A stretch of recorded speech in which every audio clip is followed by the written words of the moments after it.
Bodkin Hornback Funeral Home, serving our communities with dignity, compassion, and care when it matters most. Visit bodkinhornbackfunerals.com to learn more. For generations, Boyer Funeral Home has served Waverly and Piketon with compassion and care. From traditional services to cremation, we're here for you 24/7. Call 740-947-2161 or visit boyerfuneral.com. Legal challenges? Chase Brown Law provides dedicated, personalized legal services to guide you through. Chase Brown Law, your advocate for justice and peace of mind. Looking for that old school sweet treat? Come on down to Emma's Frosty Cream in Beaver, Ohio. From soft serve cones to fresh baked pizza, Emma's is the hometown favorite. Emma's Frosty Cream. Visit today and cool down the right way. At First National Bank, we're more than just banking. We're your neighbors, offering personal and business solutions to help you thrive. Experience hometown banking today. Visit thefirstnationalbank.com.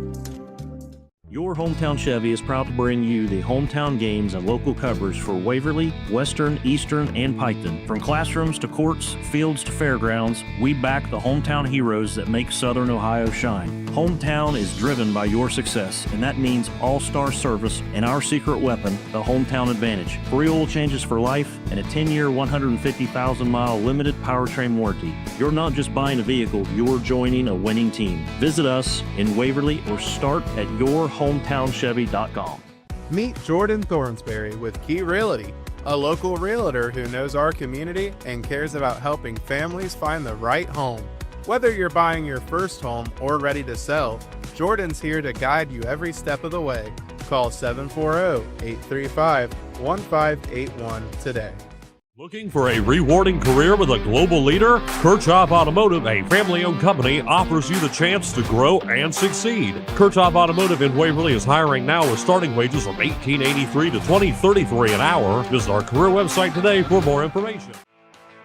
Clinkers Lumber in Waverly offers quality materials and expert advice for all your projects. Your trusted partner in construction. Clinkers Lumber and Builder Supplies in Waverly. Thank you to Neil Eist and family for supporting the Eastern Eagles.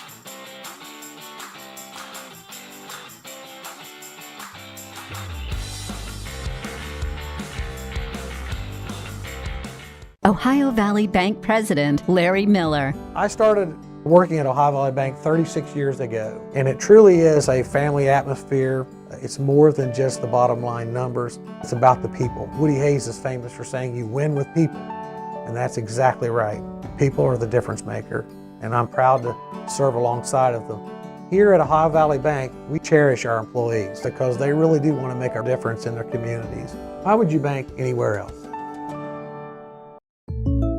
We are going out tonight. But I just put my comfy pants on. What are we celebrating? I just bundled our home and auto insurance with a State Farm agent and saved us money. Huh? Contact Megan Carroll at State Farm Insurance. Call 740-775-6634. Locally owned and proud to serve Jackson, Ohio, Top Tier Customs is here for all your vehicle needs. From expert car wrap to general maintenance and precision alignments, we do it all with pride and professionalism. Whatever you drive, we'll keep it looking sharp.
We actually played over at the old high school on grass. But this environment's great. You really can't ask for a better field, better bleachers. I mean, they just built a brand new middle school here.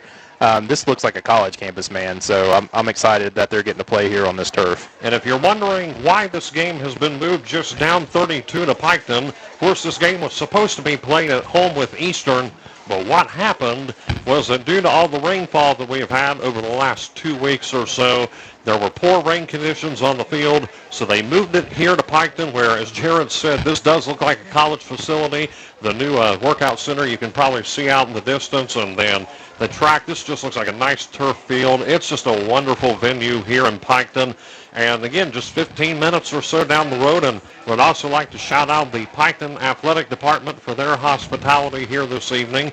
The Eastern Athletic Boosters were still able to allow their students in for free tonight. No changes in that. Awesome. And also, again, just the whole Eastern staff is up here, so it seems. Everyone from the PA announcer to the scoreboard keeper to, of course, the Eastern Eagles Sports Network. So, Jared, why don't we go ahead and get right into it. First, we're going to go ahead and talk about the visiting team, of course, on the scoreboard tonight, South Point.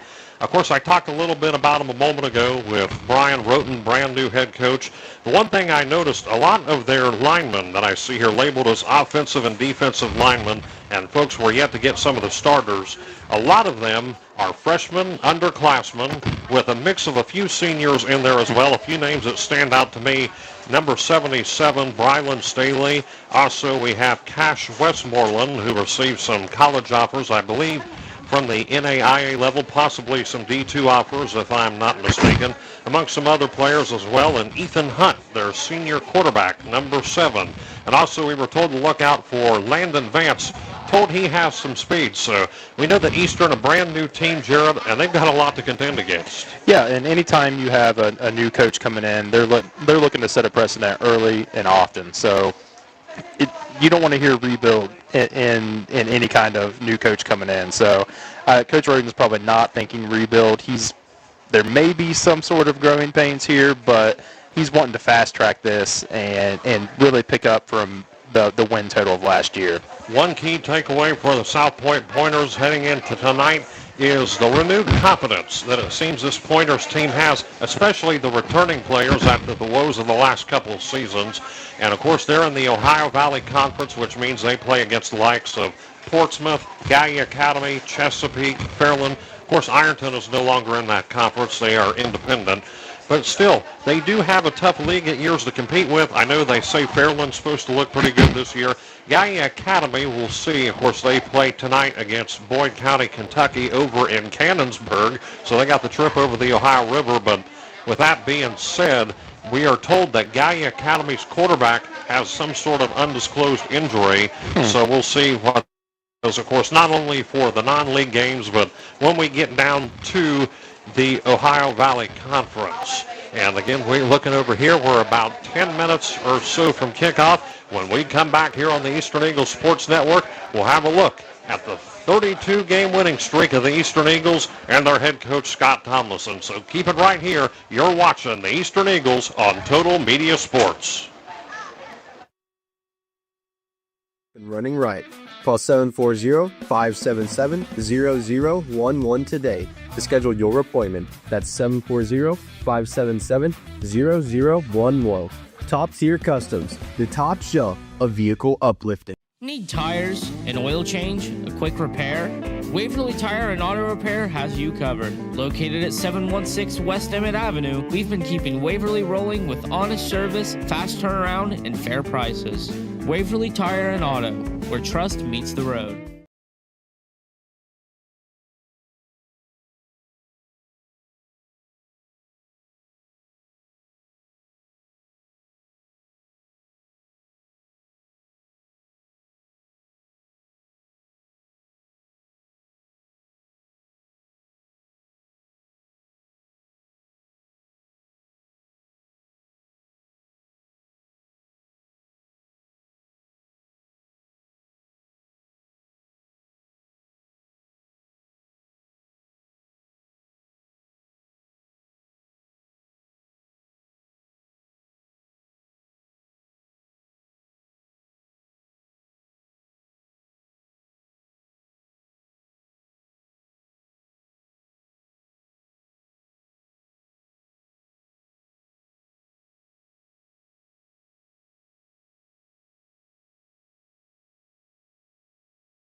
Bodkin Hornbeck Funeral Home, serving our community.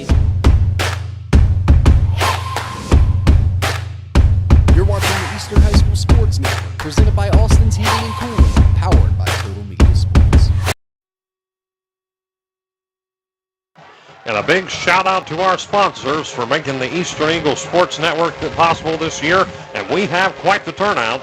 First, our presenting sponsor, Austin's Heating and Cooling, Hometown Chevrolet, Ohio Valley Bank, Bodkin Hornbeck Funeral Home, Kirchhoff Automotive, Clinkers Lumber and Builder Supplies, Emma's Frosty Cream and Pizza of Beaver, Chase Brown Law, Neil Leiston Family, Jordan Thornsberry, Key Realty, First National Bank, Waverly Tire, Megan Carroll, State Farm, and the newest one on the sponsorship bandwagon, Atomic Credit Union. So again, thank you to those sponsors for making tonight's broadcast and all 10 weeks of Eastern Eagles football possible here on Total Media Sports. And Jared, it's time to talk about the Eastern Eagles. 32 straight wins in the regular season. The expectations, even with a new quarterback, which we are told is going to be number 6, Bryden Davis, the expectations are, of course, high this year. But what about this program that Coach Scott Tomlinson has spent the last 13 years building? Jared, you were there from the beginning, so you're more equipped to talk about this. Yeah, and it was a really from the ground up type of program. I mean, they didn't, as long as I grew up, Eastern did not have football. Never had football from as long as I can remember. I remember people would get T-shirts that said undefeated since, so-and-so, because they never had a team. To not only build this program, but to build it into the success that it has been is, in one word, just incredible. I really can't say enough about what Coach Tomlinson's done with this whole community, because Eastern is a really small school, and it's hard to get kids to come out and play football consistently, let alone play consistently at this type of level. Exactly, and again, and then a regional runner-up appearance to boot, this close to a state title. That's how close, folks, this Eastern Eagles team made it, and the Eagles have made their way out onto the field. We're about 2 minutes or so away from kickoff. 83 degrees, the temperature out here this evening, sunny and hot. I'll say this, the football gods have been kind in one sense, Jared. The rain has stayed away for the last 2 nights. Yeah, you can't ask for a better evening than tonight. I can't see a cloud in the sky, maybe way off on the horizon, but I don't think we're going to see any kind of weather issues affecting this game whatsoever, especially with this great field turf. And again, as you see, we are playing here at Piketon High School tonight. Another contributing factor is that the Red Streaks picked up a 41-0 victory last night over Northwest, and they will be at Wellston next week at Wellston. But congratulations to the Red Streaks. We're going to take a look at a couple area games while we wait for kickoff. Waverly at Miami Trace tonight. You can hear that one on the radio, 100.1 WXZQ. Wellston at Oak Hill. Oak Hill, of course, being the Week 2 opponent for Eastern at another turf field, Davis Stadium. Portsmouth West at Fairland, and then from there, South Galliot at Racine Southern. Hannibal River over at Spartan Municipal Stadium. Ironton with a shutout, 42-0 over what we were told was a very tough Williamsburg team. That's scary. And then, yeah, I know, right? Then Uniota 35, Jackson 21, and we'll see how the season goes. But how about this? The wait is done, folks. Now there's only one thing left to do. We're going to play some football. As kicking off for the Eastern Eagles is going to be number 5, Boston Webb, and you'll be hearing his name a lot offensively tonight. The return men back deep for the South Point Pointers. We'll get those in just a minute. It looks like on the right-hand side is Noah Fahey. To his left is going to be Davon Lewis back deep to return for South Point. The kickoff, and we are underway here from Piketon. Nice kick. He bobbles it, and he's going to be just shy of the end zone, and he is going to be brought down right around the 14, 13-yard line. So a good special teams move by the Eastern Eagles to start this one off, Jared. Pin South Point deep in their own territory. That kid's got a boot on him, Hank. That was a great kickoff, and it was a line drive, so it was hard to handle. Kid bobbled it. By the time he got the ball, Eastern was swarming him. And what's remarkable about Boston Webb, of course, he's got some college offers locally. Mike Bartram and the University of Rio Grande eyeballing this young man. Awesome. I'm really excited to see what Rio's bringing the next few years, especially with that new coach. And coming out here is the South Point offense. As we try to look at some of these players, in the gun is going to be Ethan Hunt. He has split backs to his left and right, and this is going to be a short handoff. Picks up quite a few yards on that one, and it is going to bring up second down. We're going to again try to pick up some of these names for the Pointers as we go here.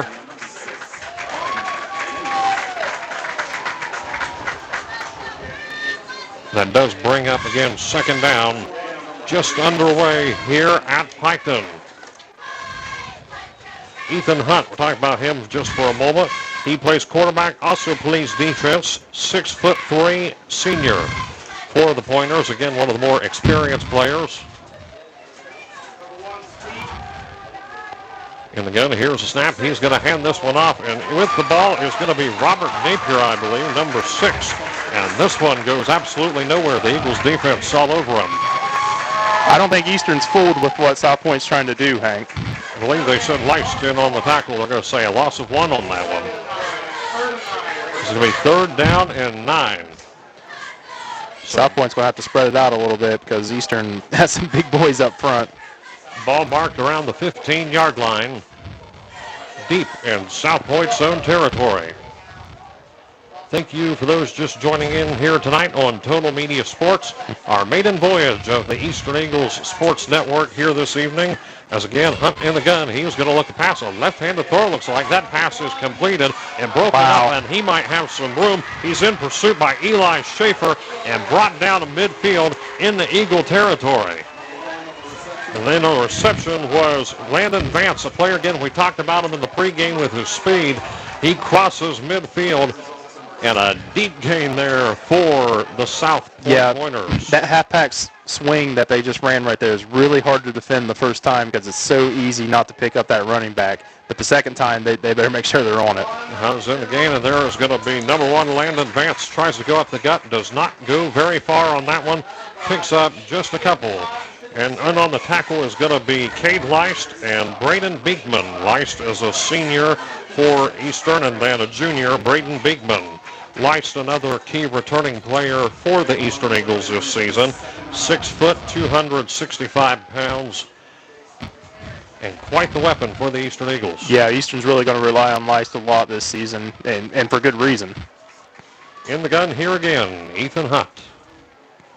Again, now in Eagle territory, and he's going to look to throw again. And Hunt going to try to break free from this Eastern defense. Pressure is coming in hot pursuit from Tucker, and this one is going to go nowhere. And we still have an Eagle down on the field.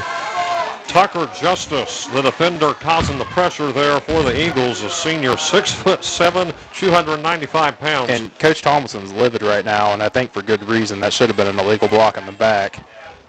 And looks like down on the ground, but he's getting back up now, was Beekman, but looks like he is okay. So that's going to bring up third down. And Jared, Eastern had a bit of a rough start in that first set of downs defensively with that passing play. Now the Eagles here need to make a defensive stop. Yeah, and like I said, it's so hard to defend that swing pass the first time you see it because you're so locked into your receivers and everything like that. You're usually going to have a linebacker defending that, and it's so easy to get lost in the backfield, especially with play action. So they need to watch it again here because they might keep trying it. Twins to the top, receiver to the bottom of your picture here. Hunt going back to pass. He's going to look to his left, and this one is going to be caught, and that's reeled in by Davon Lewis. Lewis, the senior, and it's still going to be short of the line to gain. That is going to be a fourth down situation coming up for the Pointers. And I see Hunt out here still, but I don't know if they're going to go for it or not. I would assume they would at this field position. Yes, 4th and 2 is the official marking. So it looks like they're going to try it here, 4th and short. Eastern able to keep them to a 4th down here, Jared, and they talked about the longest yard. This is the longest 2 yards right here for Eastern to make an early impact. Yeah, someone needs to make sure they're on the quarterback because I could see him keeping this. Hunt looks, he's going to hand this one off, and this one is going to be Napier and brought down, and looks like... I don't think he got it. See, here it is awful close to the marker. And we'll see exactly where the officials spot this one. The chain gang is right here, and see what's going on. And it looks like, I think they're saying he is short. Eastern saying he's short. The coach is saying so as well, but still no sign yet from the officials as we're waiting for the ruling here. And he looks short from here. South Point saying he got it. And are they going to do a measurement on this one? Yeah. Nonetheless, they went for the 4th down conversion, and they're going to measure this. And if it was a stop, that was a big stop on 4th down. But we're not going to speak out of term here as the chain gang coming out, and we're going to measure this one. It is awful close. It was 4th down and 2. They only had to get 2 yards on the game, and we'll see where they mark it here. And Jared, just by looking preliminary, I think they are short. I think they're short. We'll see. That's just speaking preliminarily. This one is close, and it looks, I can't tell from here. They still got to pull it tight. Short. 1st down. Oh. Wow. We thought short there for a second. I apologize, folks. It is 1st down. They're going to say just a 2-yard gain on that one. That one could have went either way, but they are going to say 1st down and 10 South Point. The drive continues here for the Pointers. The Eagles thought they had a stop, and they had a close chance right there to do so. That was the closest to a stop you could have possibly got. The ball will be marked at the 39-yard line. 8.5 minutes to go here. No score in the first quarter. As Hunt takes the snap, Vance was to his right. Hunt looking deep, and he's going to fire towards the end zone. Nearly picked off by Boston Webb, I believe. And that one is batted away. Webb almost had that football, but he was not quite able to reel it in, dropped the pass, and that is going to bring up 2nd and 10. Ball again going to be marked at the Eastern 39. He's going to be having nightmares about that one tonight because it was right in his hands, man. Gosh. But hey, South Point's taking shots, so Eastern Secondary's got to be ready for that because they're going to have many more opportunities. Also, folks, we'll try to keep you posted on some area scores of relevance, mostly in the SOC1, and also some upcoming opponents for the Eastern Eagles. Again, Hunt set up with Vance to his right. 2 receivers up top, and there is going to be a whistle blown there early, and we'll see what it was. And there's going to be a flag on the play, I believe. False start. False start, yes, and that is going to send the Pointers backwards. So false start, Jared, and possibly a break right here for the Eagles on 2nd down. Yeah, I mean, anytime you get a false start, it's a little bit of a breather there, just because you're getting that extra 5 yards to your favor, but you got to wake right back up here because it is 2nd down. And it is now going to be 2nd and 15, a 5-yard penalty, of course, from the false start. And Hunt is going to look to pass again. Not much of an option. Going to look right side, and that one is going to be reeled in by Fahey, and he is going to get a decent gain way beyond the original line of scrimmage, and it is going to be 3rd and manageable now for the Pointers. Just a simple out route there, about 10 yards, and Fahey found himself an open pocket and just kind of settled in. So again, that brings up 3rd down. Eastern needs to try to get a stop here again. Came close on that last set of downs, but now cannot leave any room for doubt. Yep, this is just a slow drive here by the Pointers, and I think that's how they want to play this game. 3rd and 5, ball going to be marked at the 34-yard line. Hunt looks again the pass. And got some good completion so far, and that one is going to be completed by Noah Fahey again, and is going to be, let's see where they mark him here. It'll be awfully close again. Yes. Just trying to see from our angle up here. Again, Fahey with the reception. He got 5. Boston Webb being credited for the tackle. 1st down. We'll see, they're going to move the chains once again. 1st down, South Point. And one thing's for certain, Jared, here in this opening drive, the Pointers have really been able to move the ball. Yeah, and I think it's just kind of when he's dropping back there, he's not getting pressured a whole lot. The first time he threw, he got pressured, but he escaped it. That's where I thought they did a block in the back. But since then, there's really been no pressure. So Eastern might have to get creative here, bring some blitzes, do some different things here, just to make the quarterback uncomfortable. Looks like they're just moving the chain. The chain gang was out of position, so they're moving ahead. And it is, again, 1st down and 10 for the Pointers as they are getting dangerously close to the red zone. Is nearly caught Eastern jumping there, as Fahey has 2 backs in the backfield. Fahey, rather, Hunt. He looks, takes a snap, and this is going to be play action.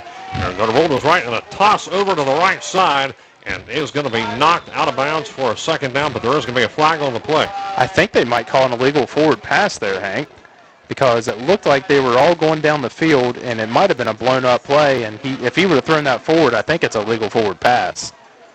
Or it could be just dead wrong. And an Eagle still down here on the field. And we'll see what happens here, just tending to this injured Eagle. Again, for those tuning in, they're going to say holding. It'll be holding. We can hear the officials this evening. They got their headsets working, much to our benefit, as they still tend to the injured Eagle out on the field. And while they do that, we're going to step aside here for a second. No score here in Piketon. Dignity, compassion, and care when it matters most. Visit BotkinHornbackFunerals.com to learn more. For generations, Boyer Funeral Home has served Waverly and Piketon with compassion and care. From traditional services to cremation, we're here for you 24/7. Call 740-947-2161 or visit BoyerFuneral.com. Legal challenges? Chase Brown Law provides dedicated, personalized legal services to guide you through. Chase Brown Law, your advocate for justice and peace of mind.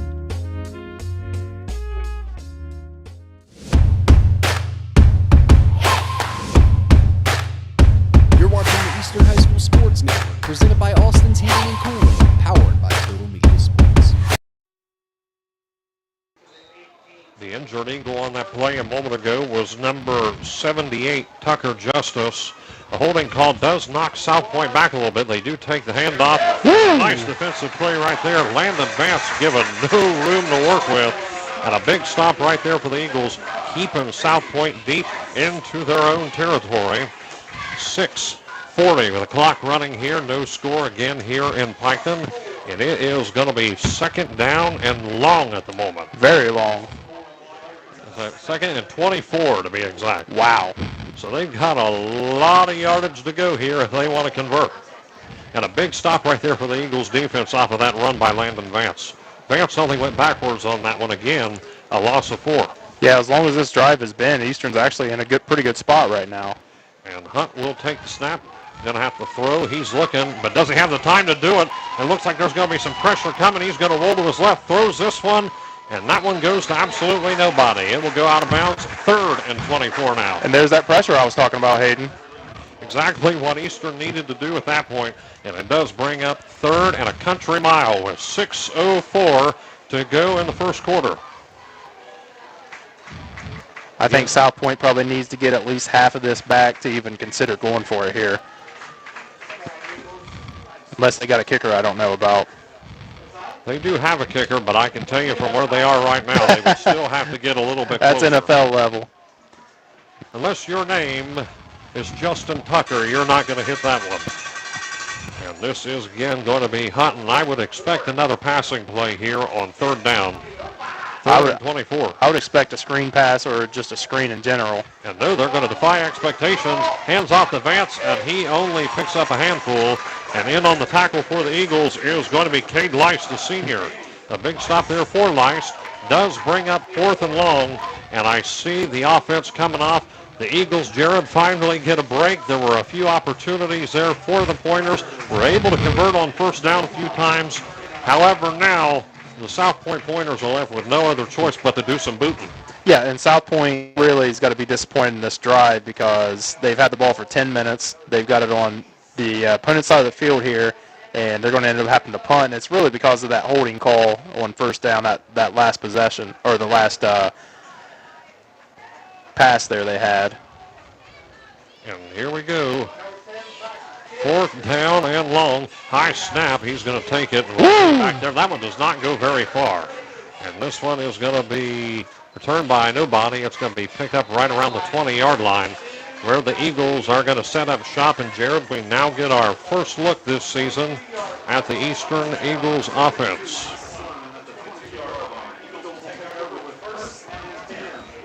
First and 10 Eastern. An opportunity right here for the Eagles. Going to be just a few yards ahead. Looks like they're going to mark this ball at the 22-yard line. That's where they're going to say it was fielded. So at the 22 is where Eastern will start.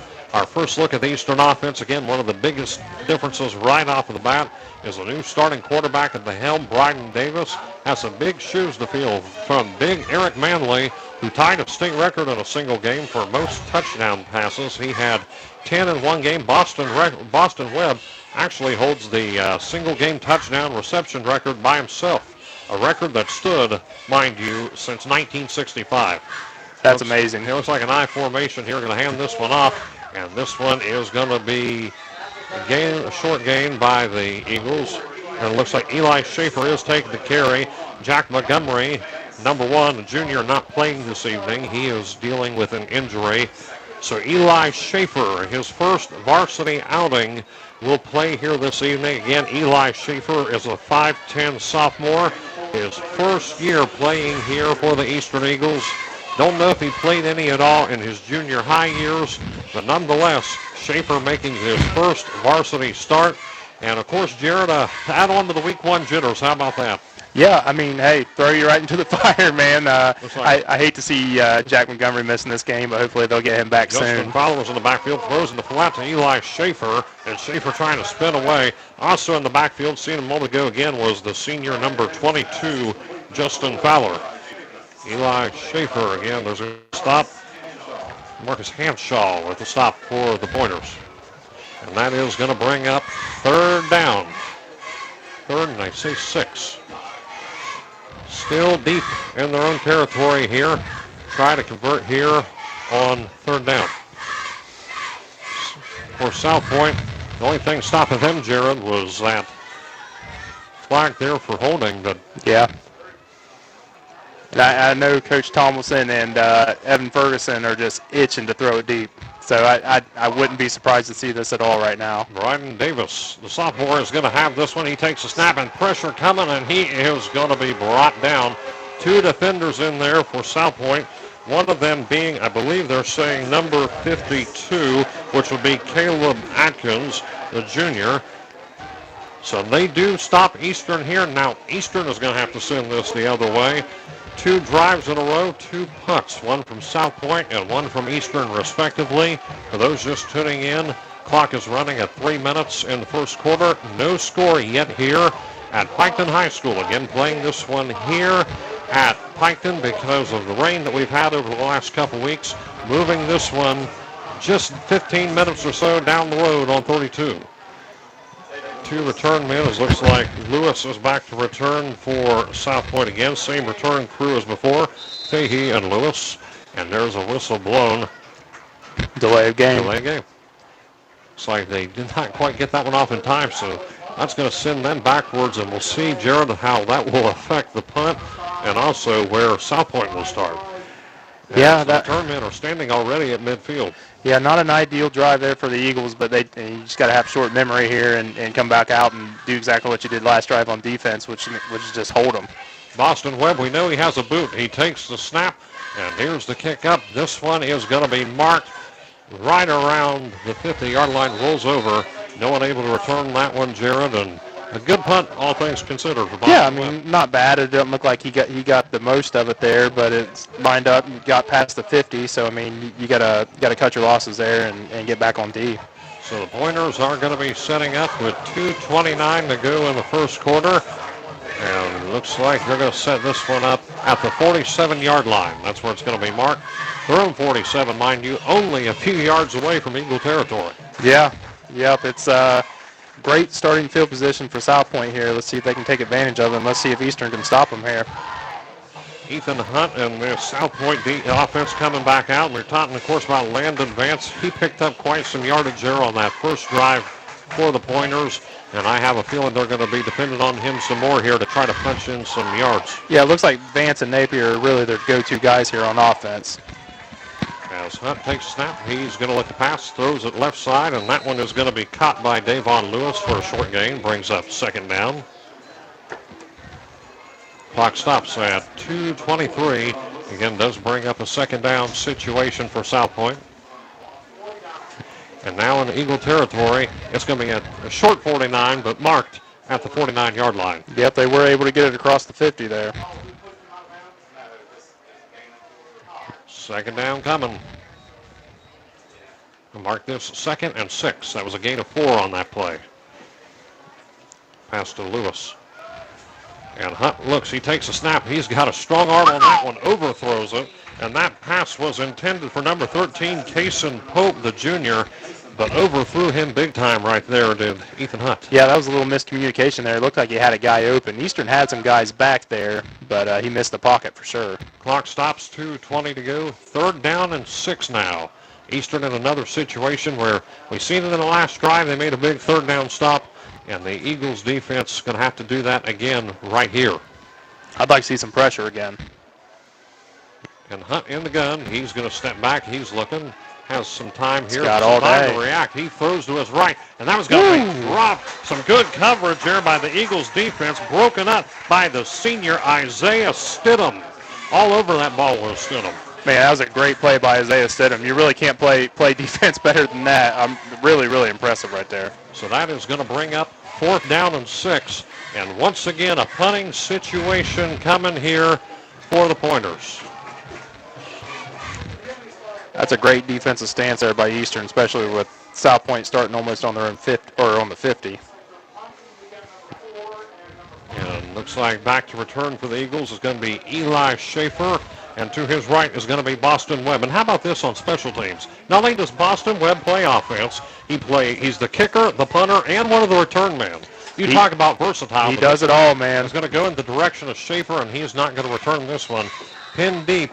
And a decent punt right there by the Pointers. It looks like Ezra Young. Yes, it is number 10, Ezra Young, the senior kicker and punter for the Pointers. And that one, again, will roll out of bounds. So the Eagles are going to have to set up, and they've got a little bit of room to work with here, as this one is going to be, I believe, the 16-yard line. So Eastern's got a ways to go here, Jared. Yeah, and I don't really think they found their identity yet. I mean, there's no way they could have. They've ran 4 plays on offense. I think they're just still trying to shake these jitters off. I mean, there's scrimmages in high school football, but you really don't get the feel of the game until these week 1 games. Schaefer and Fowler still in the backfield. Under center is Bryden Davis. He's going to hand this one over to Fowler, who's going to get a short gain on that one. Again, the senior Justin Fowler. I think he's hurt. And I think they said Napier at the tackle, and yes.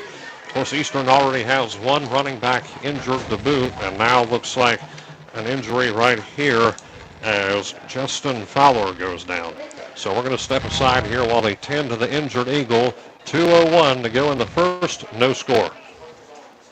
Looking for that old school sweet treat? Come on down to Emma's Frosty Cream in Beaver, Ohio.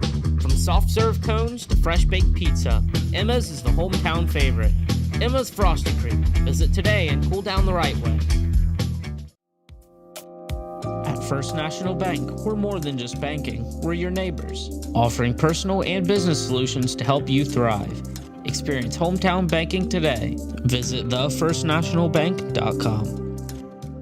Your Hometown Chevy is proud to bring you the hometown games and local coverage for Waverly, Western, Eastern, and Piketon. From classrooms to courts, fields to fairgrounds, we back the hometown heroes that make Southern Ohio shine. Hometown is driven by your success, and that means all-star service and our secret weapon, the Hometown Advantage. Free oil changes for life and a 10-year, 150,000-mile limited powertrain warranty. You're not just buying a vehicle, you're joining a winning team. Visit us in Waverly or start at yourhometownchevy.com. Meet Jordan Thornsberry with Key Realty, a local realtor who knows our community and cares about helping families find the right home. Whether you're buying your first home or ready to sell, Jordan's here to guide you every step of the way. Call 740-835-1581 today. Looking for a rewarding career with a global leader? Kirchhoff Automotive, a family-owned company, offers you the chance to grow and succeed. Kirchhoff Automotive in Waverly is hiring now with starting wages of $18.83 to $20.33 an hour. Visit our career website today for more information. Clinkers Lumber in Waverly offers quality materials and expert advice for all your projects. Your trusted partner in construction. Clinkers Lumber and Builder Supplies in Waverly. Thank you to Neil Eist and family for supporting the Eastern Eagles.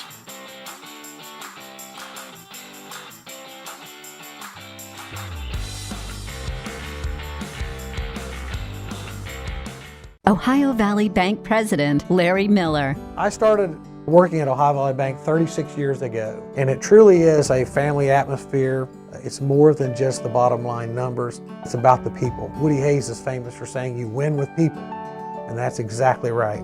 People are the difference maker, and I'm proud to serve alongside of them.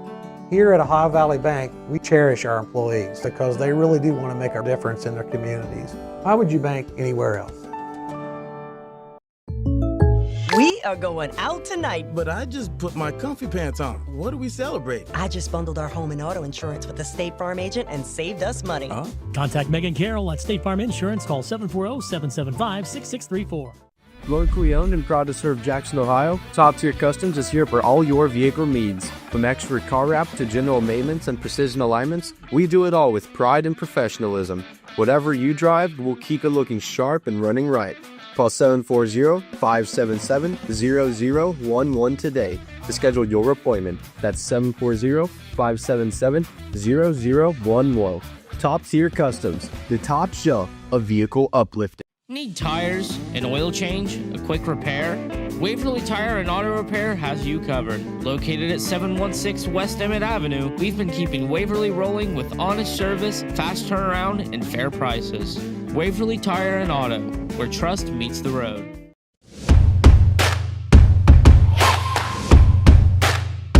You're watching the Eastern High School Sports Network, presented by Austin's Heating and Cooling, powered by TotalMedia Sports. And back here at Piketon, and right now we've got a bit of a situation that we are currently dealing with. We're not going to show it at the moment, but out on the field, number 22, Justin Fowler, took a shot, and he went down. He had the ball carry, and one of the first plays of the drive, it was supposed to be second down, I believe only the first play of that Eagle drive, and yeah, so it was a bit of a rough situation here for the Eagles, and Fowler is he's down right now, and we're not going to show it out of respect for him, but just to report on what is going on right now, they have a small SUV. Of course, they have first responders, of course, on standby. We don't know the severity of it. He just went down, and we'll see what's going on. And they're saying he might have popped out his shoulder, is what we're being told, and they're taking a look at him there. Of course, where he went down kind of like sliding face first. Yep.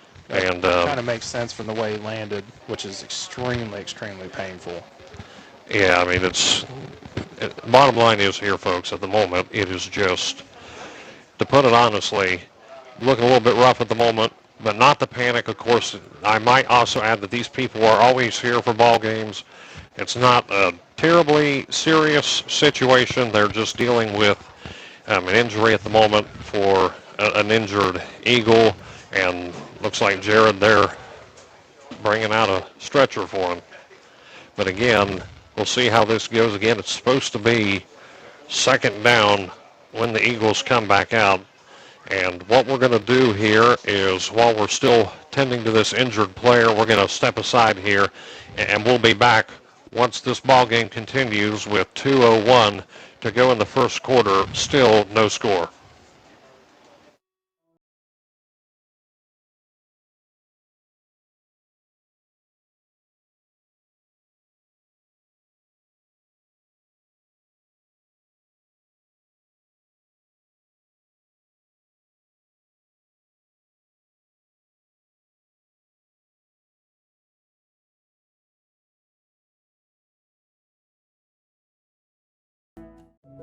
Bodkin Hornback Funeral Home, serving our communities with dignity, compassion, and care when it matters most. Visit bodkinhornbackfunerals.com to learn more. For generations, Boyer Funeral Home has served Waverly and Piketon with compassion and care. From traditional services to cremation, we're here for you 24/7. Call 740-947-2161 or visit BoyerFuneral.com. Legal challenges? Chase Brown Law provides dedicated, personalized legal services to guide you through. Chase Brown Law, your advocate for justice and peace of mind. Looking for that old school sweet treat? Come on down to Emma's Frosty Cream in Beaver, Ohio. From soft serve cones to fresh baked pizza, Emma's is the hometown favorite. Emma's Frosty Cream. Visit today and cool down the right way. At First National Bank, we're more than just banking, we're your neighbors, offering personal and business solutions to help you thrive. Experience hometown banking today. Visit thefirstnationalbank.com. Your Hometown Chevy is proud to bring you the hometown games and local coverage for Waverly, Western, Eastern, and Piketon. From classrooms to courts, fields to fairgrounds, we back the hometown heroes that make Southern Ohio shine. Hometown is driven by your success, and that means all-star service and our secret weapon, the Hometown Advantage. Free oil changes for life and a 10-year, 150,000-mile limited powertrain warranty. You're not just buying a vehicle, you're joining a winning team. Visit us in Waverly or start at yourhometownchevy.com. Meet Jordan Thornsberry with Key Realty, a local realtor who knows our community and cares about helping families find the right home. Whether you're buying your first home or ready to sell, Jordan's here to guide you every step of the way. Call 740-835-1581 today. Looking for a rewarding career with a global leader? Kirchhoff Automotive, a family-owned company, offers you the chance to grow and succeed. Kirchhoff Automotive in Waverly is hiring now with starting wages from $18.83 to $20.33 an hour. Visit our career website today for more information. Clinkers Lumber in Waverly offers quality materials and expert advice for all your projects. Your trusted partner in construction. Clinkers Lumber and Builder Supplies in Waverly.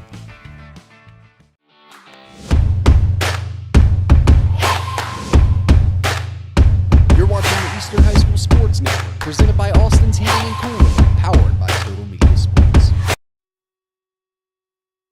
And back here at Eastern, and apologies, by the way, for the sound situation I had earlier. I do hear myself a little bit clearer now, so I think hopefully that we might have at least made some progress on that.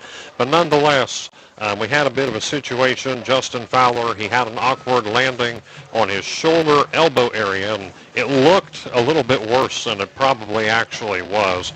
But what happened, of course, they have first responders on standby. That's why we have them here.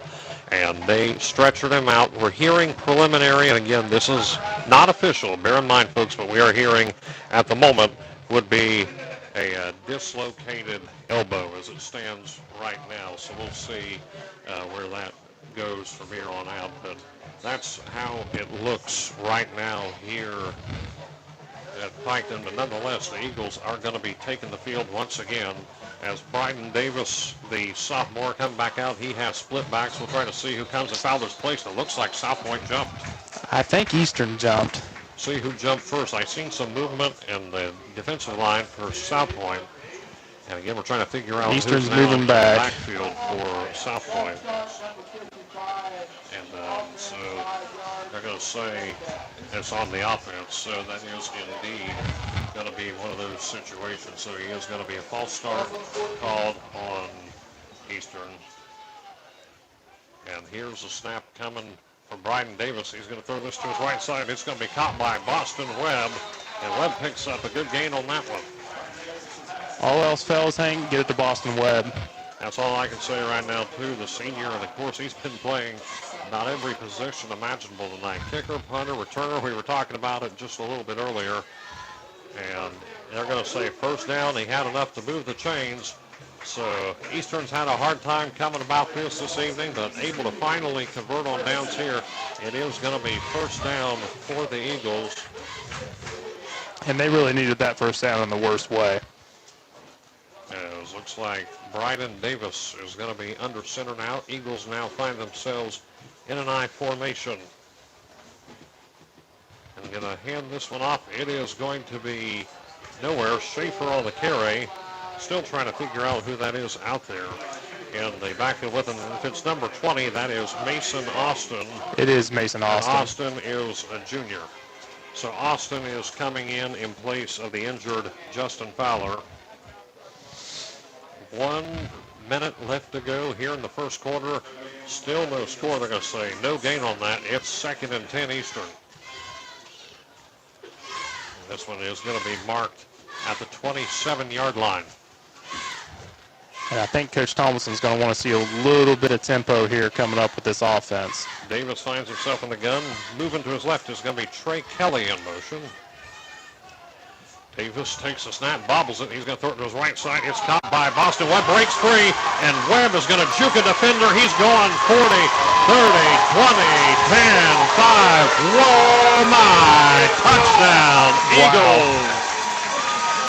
Boston led to the house all the way from the 27-yard line.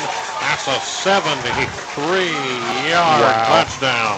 Boston Webb was able to just break free from that South Point defense, and the Eagles strike first blood here late in the first quarter. And Hayden, that was a simple 7-8 yard hitch route, which they just ran the play before.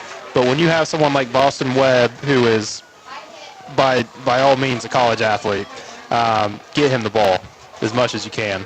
Luke Allen, the freshman, coming out to kick the point after attempt. I think that's who that is. I mean, he was running like a gazelle, man. That is Grant Havens, my bad. It looked like a 4. It's a 1-12. So it's Grant Havens kicking the point after the snap, the hold. The kick is up, and it is good. 7-0 Eastern with 29 seconds to go in the first quarter. You're watching the Eastern Eagles Sports Network on TotalMedia Sports. Thank you to Neil Eist and family for supporting the Eastern Eagles.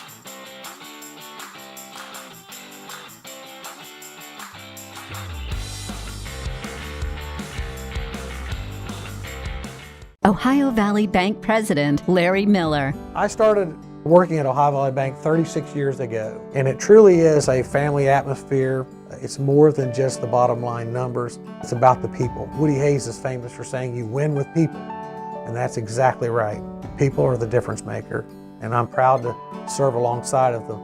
Here at Ohio Valley Bank, we cherish our employees because they really do want to make a difference in their communities. Why would you bank anywhere else?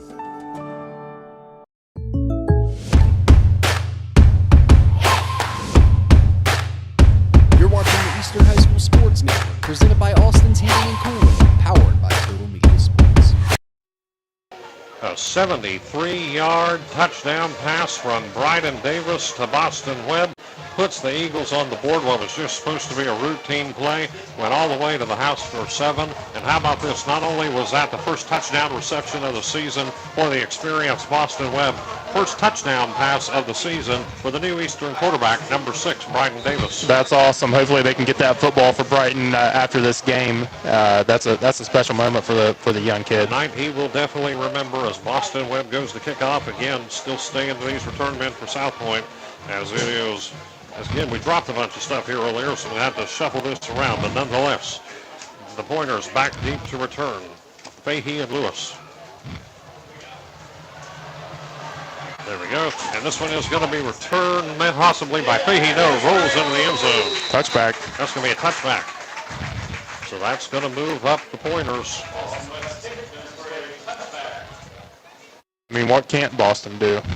Exactly. 73-yard touchdown, touchback. Talk about a versatile player. I don't know if it gets more versatile than Boston Webb. I mean, he's one of the better receivers in Southern Ohio by far. I would even venture to say he's one of the better receivers in the state. Touchback after that brings it again to the 20-yard line, where the Pointers will once again set up shop. 2 situations where they've had to punt the ball away thus far. And now out comes this South Point offense for the 3rd time here this evening. The sun is starting to come down here in Piketon with 29 seconds to go, and what has been a relatively long first quarter, it felt like, and of course we've had some things to thank for that. Yeah, I think the injury, I mean, that delayed it at least 15 minutes. And Ethan Hunt in the shotgun takes a low snap and hands this one off to Landon Vance, and he is going to be met by a flock of Eagles. It looks like in on the initial contact is going to be Braden Beekman. I think Cade Lice was in there as well. And the Eagles' defense, all of them got Braden Beekman just ate that up, man. He expected it. He read it perfectly, and the supporting cast came in and helped him finish it off. That was a great play. 2 seconds, 1 second, and that is the end of the first quarter. The Eagles able to get on the board in the first, and after 1 quarter of play, The score is Eastern 7, South Point nothing, and we'll be right back on Total Media Sports. We are going out tonight. But I just put my comfy pants on. What are we celebrating? I just bundled our home and auto insurance with a State Farm agent and saved us money. Huh? Contact Megan Carroll at State Farm Insurance. Call 740-775-6634. Locally owned and proud to serve Jackson, Ohio, Top Tier Customs is here for all your vehicle needs. From expert car wrap to general maintenance and precision alignments, we do it all with pride and professionalism. Whatever you drive, we'll keep it looking sharp and running right. Call 740-577-0011 today to schedule your appointment. That's 740-577-0011. Top Tier Customs, the top shelf of vehicle uplifting. Need tires, an oil change, a quick repair? Waverly Tire and Auto Repair has you covered. Located at 716 West Emmett Avenue, we've been keeping Waverly rolling with honest service, fast turnaround, and fair prices. Waverly Tire and Auto, where trust meets the road.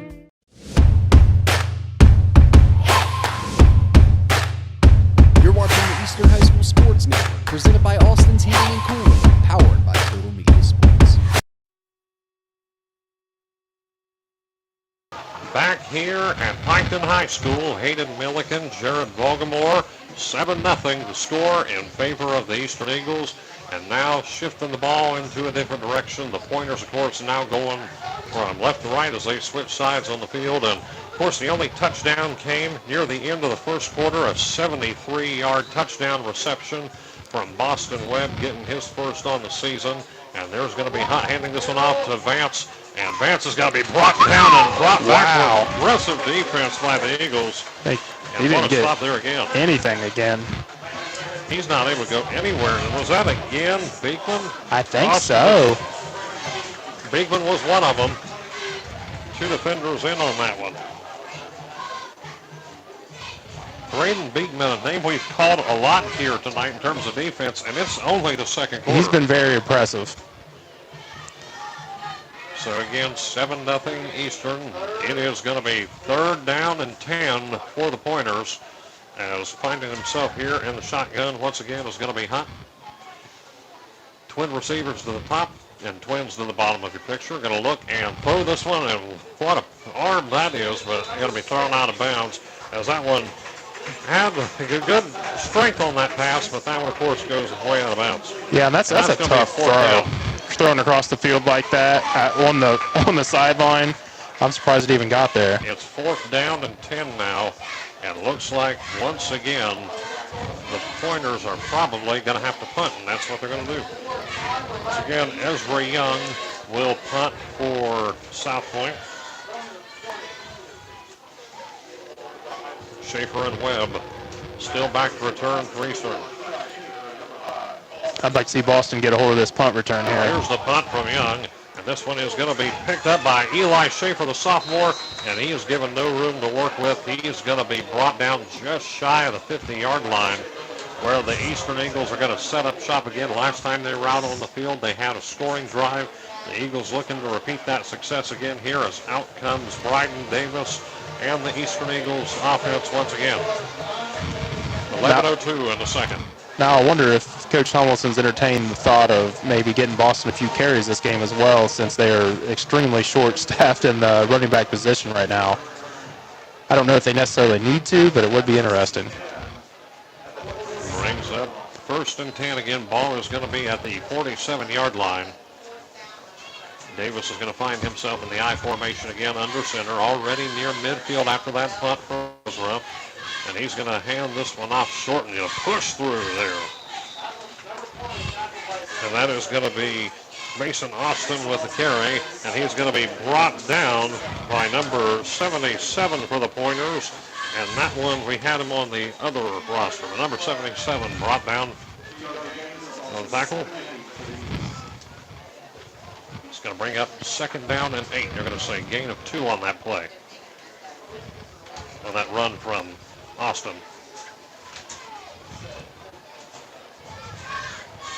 Clock running here, 10.5 to go until halftime. Pitches this one back, and it is going to be Eli Schaefer with the carry. Schaefer following some blocks, and looks like he's going to have a 1st down, looks like. A good carry there by Eli Schaefer, Jared. Yeah, he was really just patient. Once he got that toss, he let his blockers get in front of him and really just kind of let them do the work. At the 41-yard line, first down Eastern. Clock still running here. As you can see here, Jared, in this drive thus far, the Eagles have been pretty hard on the ground game. Yeah, and Eastern's kind of they're taking their time on offense, and I think they're just content with running this kind. This is going to be again into the hands of Mason Austin, and he's going to get a short gain. The tackle is going to be made by number 6 Robert Napier, the senior.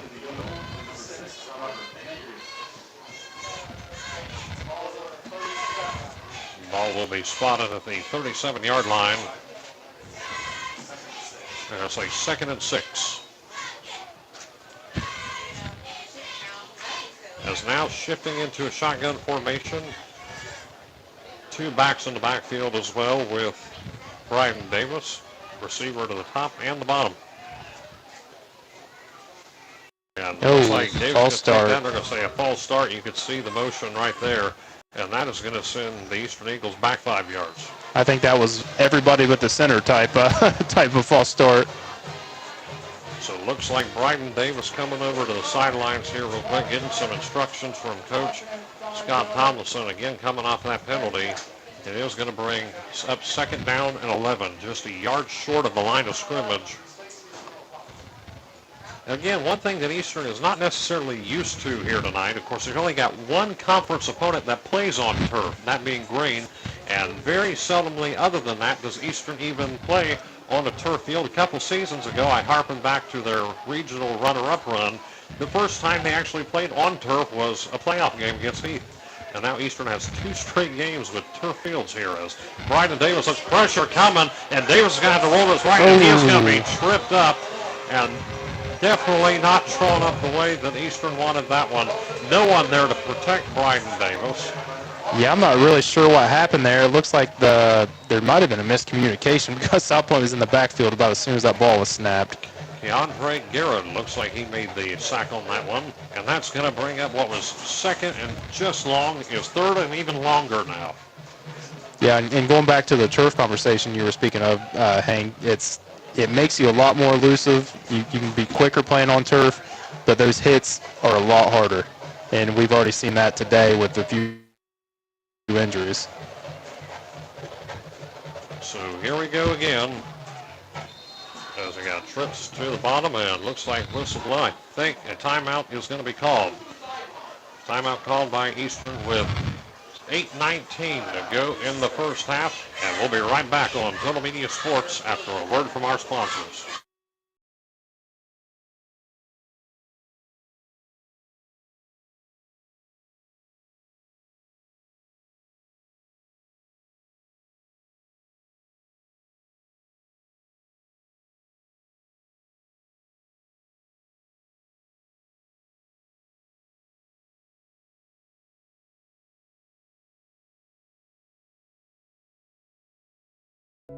Bodkin Hornback Funeral Home, serving our communities with dignity, compassion, and care when it matters most.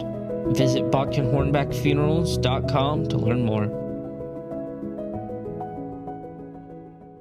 For generations, Boyer Funeral Home has served Waverly and Piketon with compassion and care. From traditional services to cremation, we're here for you 24/7. Call 740-947. You're watching the Eastern High School Sports Network, presented by Austin's Heating and Cooling, powered by TotalMedia Sports. 8:19 to go in the second quarter.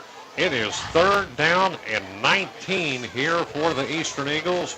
As almost going to have to go for passer. You almost certainly have to go for one. As Bryden Davis looks, the sophomore is going to throw this one. No, pump fakes. And he's going to throw this one down the field. It is going to be caught by Eli Schaefer, the sophomore. Schaefer got that one, and how about that, Gerald? He got it. And it was definitely deflected, which your viewers can see at home, but to have that concentration and put that power behind that throw, that was an impressive play. First down, Eastern Eagles. Off the deflected pass that ricocheted into the hands of Schaefer. The ball is going to be marked exactly at the 30-yard line. Not going to be long now with this sun going down, and we'll be playing underneath Friday night lights. Schaefer to Davis is right in the gun. Davis is going to go for quarterback. Keeper blocked down. What a hit. Oh, my goodness gracious. Jay Markham, one of the weapons we were told about for South Point. He comes through, and what a collision. And, oh, man, you're going to be feeling that one tomorrow morning. I think that may have been an option play that just never could develop after he broke into the backfield like that. Markham all over that one. Wow. And talk a little bit about Markham here in just a minute. Jay Markham, number 55, 240 pounds, 6'2", senior for South Point. And it is going to be second down and 12 after that. The loss of 2 after that. Empty backfield here for Davis. And he's going to look. He rolls to his left. Davis has to get this throw off, and they're going to throw a whistle and a flag out. And I think we're going to have ourselves a false start. Yes, and it is going to be a 5-yard penalty. Man, Coach Thomason's not going to be happy with these false start penalties. Had quite a few of them here already. I believe this is the second or third without looking. And it is going to be second down and 17. We've seen Eastern do well on a long play earlier. Yeah, and it really, they haven't went deep yet. Even the play to Boston, it was like you can see, it was a 7-8 yard in route or a hitch route. But I think they're waiting to blow the top off of this defense here. Just looking for the right opportunity, which this may be it. As Davis is going to be in the gun. I think they marked it back 10 yards. It should only be 5. Yes, the chain gang, you're right. They had it marked as a 10-yard, and though we've already had a couple of false start penalties here this evening, they still marked it back 10 yards. I mean, they were up there at the line of scrimmage, correct? Yeah.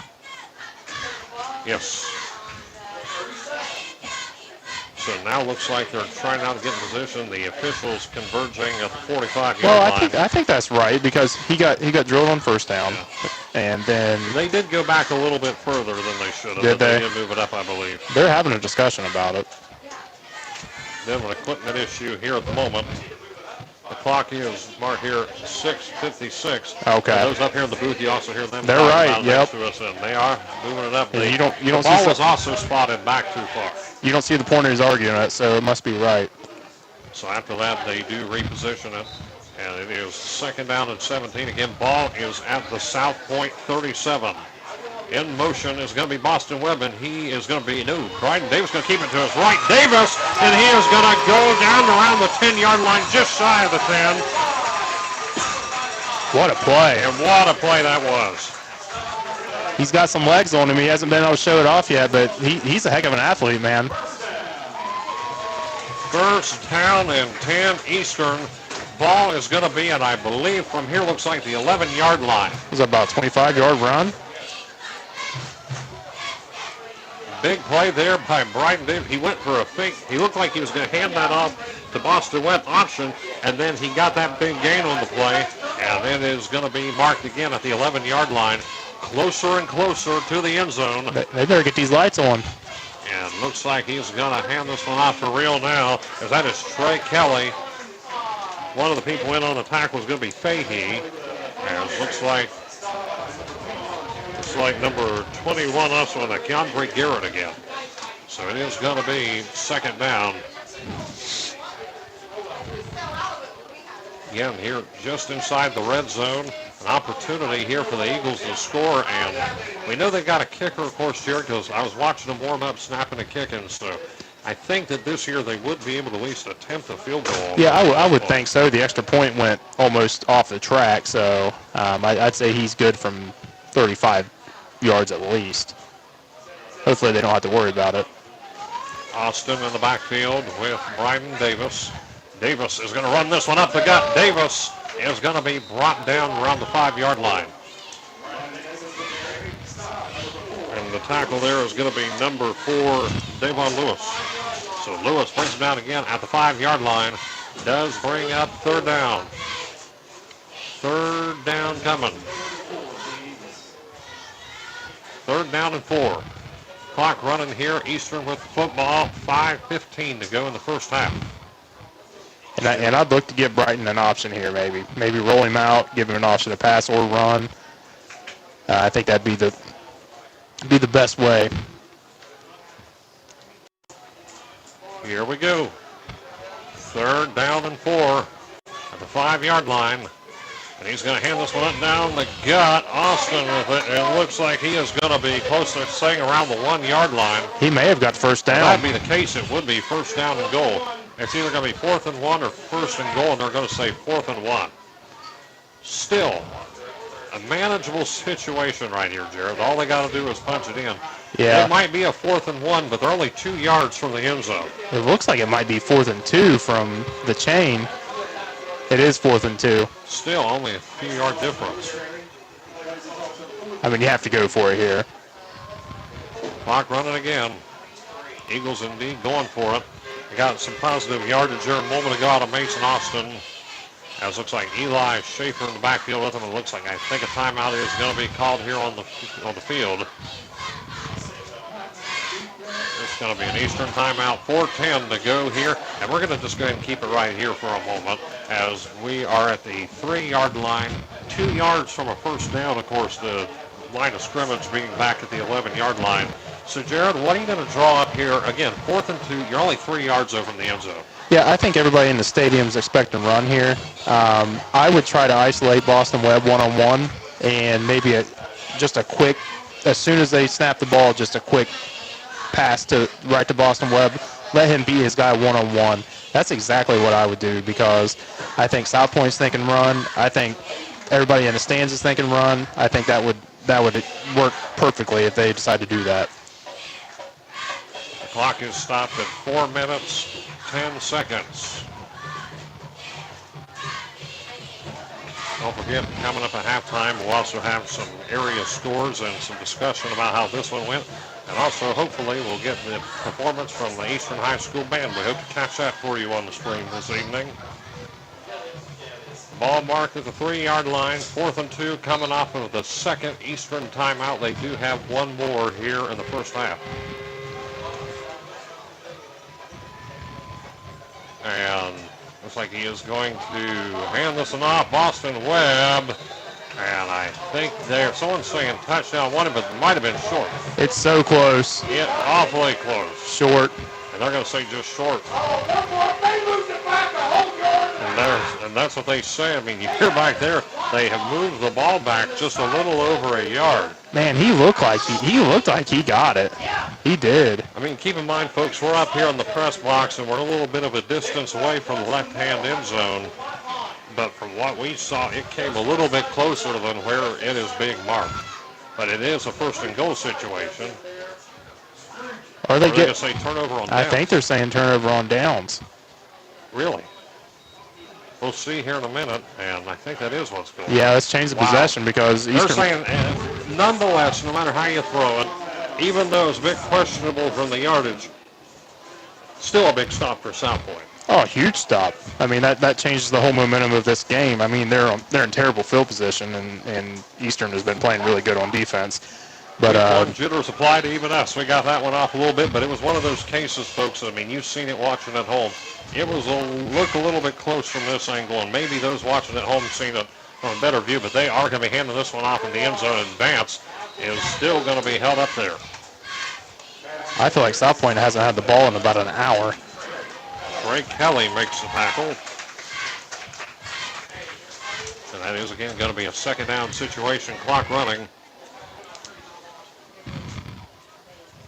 And back to that offensive play, Hank, it's when you get those sweep plays, it's so easy to cut back in, especially when you're only needing 1 or 2 yards. I think if he would have kept going outside a little bit more, he probably would have got to the end zone. Ball marked at the 4-yard line. It is going to be a gain of 2 there by Vance. Brings up 2nd down and 8. And clock is running here. Eastern with a 7-0 lead here in Piketon. And looks like Hunt is going to throw. It's going to be a screen pass to Vance. Threw it to what would be his right. And Vance finds a seam. He's going to go down midfield.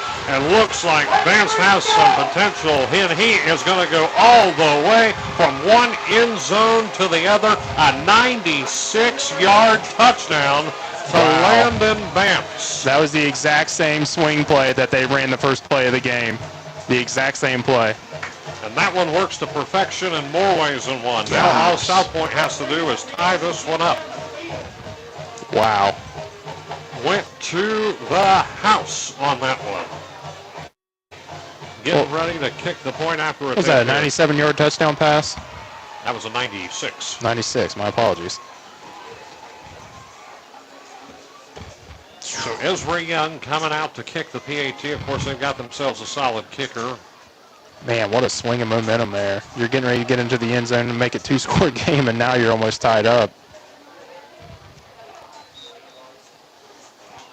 And looks like player coming off the field as Anthony Neal is going to head his way to the sideline. And here's the kick from Ezra Young. It is up, and it is good. We are tied 7-all with 3 minutes to go in the first half. The Eagles about to get the football here on TotalMedia Sports. We'll be right back. For generations, Boyer Funeral Home has served Waverly and Piketon with compassion and care. From traditional services to cremation, we're here for you 24/7. Call 740-947-2161 or visit BoyerFuneral.com. Legal challenges? Chase Brown Law provides dedicated, personalized legal services to guide you through. Chase Brown Law, your advocate for justice and peace of mind. Looking for that old school sweet treat? Come on down to Emma's Frosty Cream in Beaver, Ohio. From soft serve cones to fresh baked pizza, Emma's is the hometown favorite. Emma's Frosty Cream. Visit today and cool down the right way.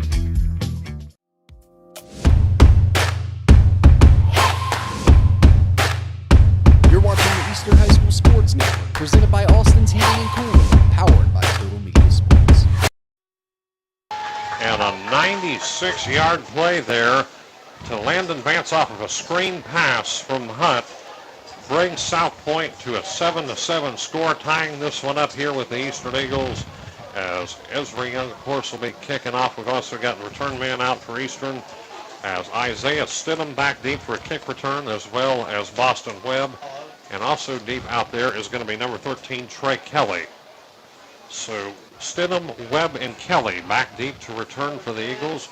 As again, kicking this one off is going to be Ezra Young with, again, 3 minutes even to go in this one. And what a play, though. You got to give it, though, to South Point. They just took that screen pass again. It's not something they haven't done tonight, but it worked to perfection there. It was perfectly executed. And this one is going to be muffed, and it's going to be just picked up by Isaiah Stidham, who's going to go back with this one, and he is brought down just beyond the 10-yard line. Pinned down deep in the Eagles' own territory. They're saying Marcus Hanshaw and Davon Lewis both on that stop. And, of course, there was a mishandled kickoff. He muffed it, had to go back, return it, and that only made him lose yardage. Yeah, and you're in no man's land at that point. I mean, you have to you have to try to gain a little bit of ground, but you got 5 South Point players in front of you. It's hard to do. So the Eagles have just over 80 yards to go to the end zone here, just shy of 90. Really, with both of these teams, it doesn't matter how many yards you have to go because they've been busting it out 96 and a 73-yard touchdown we've seen so far. Yardage does not seem to matter much. As Bryden Davis finds himself in the gun, he's going to look to throw. Davis meeting some pressure. He's going to have to get the pass off, and he is going to be brought right down. And some pressure there by the South Point defense. The sack is going to be Jay Markham again. That is his second sack of the evening, Jared. We talked about that senior a moment ago. He got that hard hit on Davis. Reaches Bryden once again. Yeah, he's 100 miles an hour all the time. So, I mean, you got to get a body on him or he's going to be busting through the line all night. Clock running, 2:22 to go in the second quarter.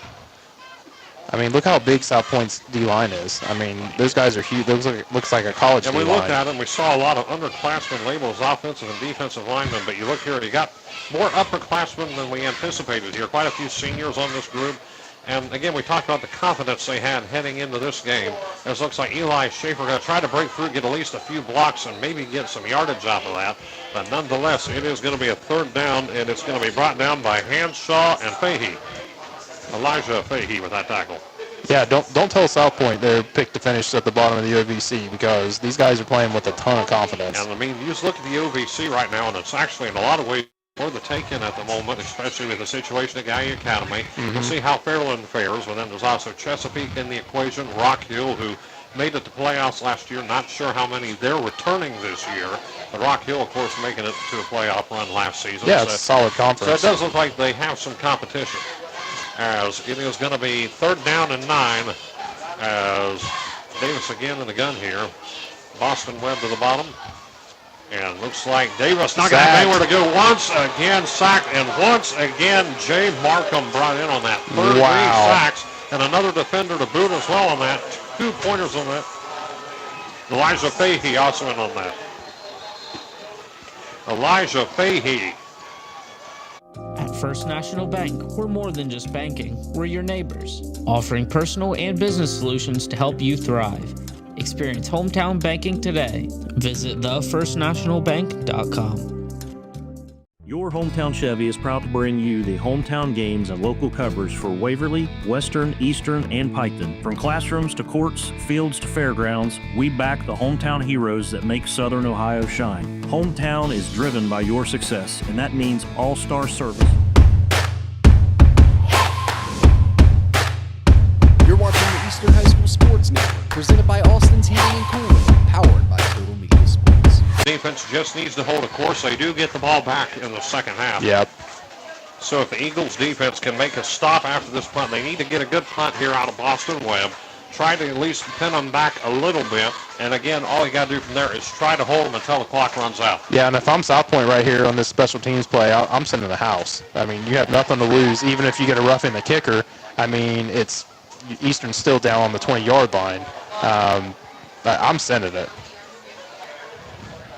And Boston Webb, you see how far back in the end zone he's going to have to Yeah, move he's sniffing the goalpost.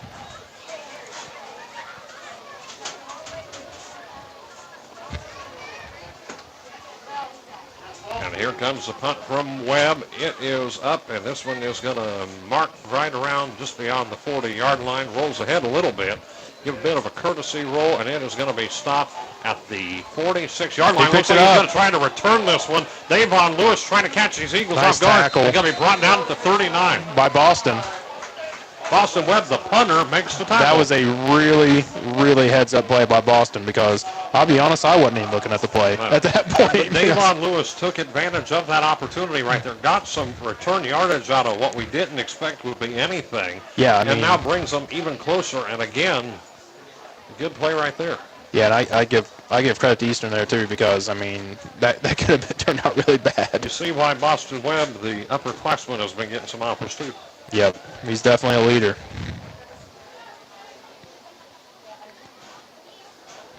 .6'2" senior Boston Webb. We talked about some of the college offers he's received, but again, the ball is going to be marked down at the Eastern 39-yard line. South Point starting this drive already in Eagle territory after a punt return there by Davon Lewis brought him just a little bit closer. Yeah. 44 seconds. Again, this Eastern defense needs to make a stop and get out of this half and get the ball back from the kickoff. Watch out for the swing pass. Hunting's going to look, and he's got time to throw. He's going to throw this one down the gut, and this one is going to be broken up. It's going to be second down. Kills a few seconds off of that. 39 seconds now. Incomplete pass there. So the ball will remain, of course, at the 39-yard line. And really, Eastern's deep secondary hasn't given up anything today. They've been playing really well. You just have to watch these guys out of the backfield, man, because it's really, really hard to defend.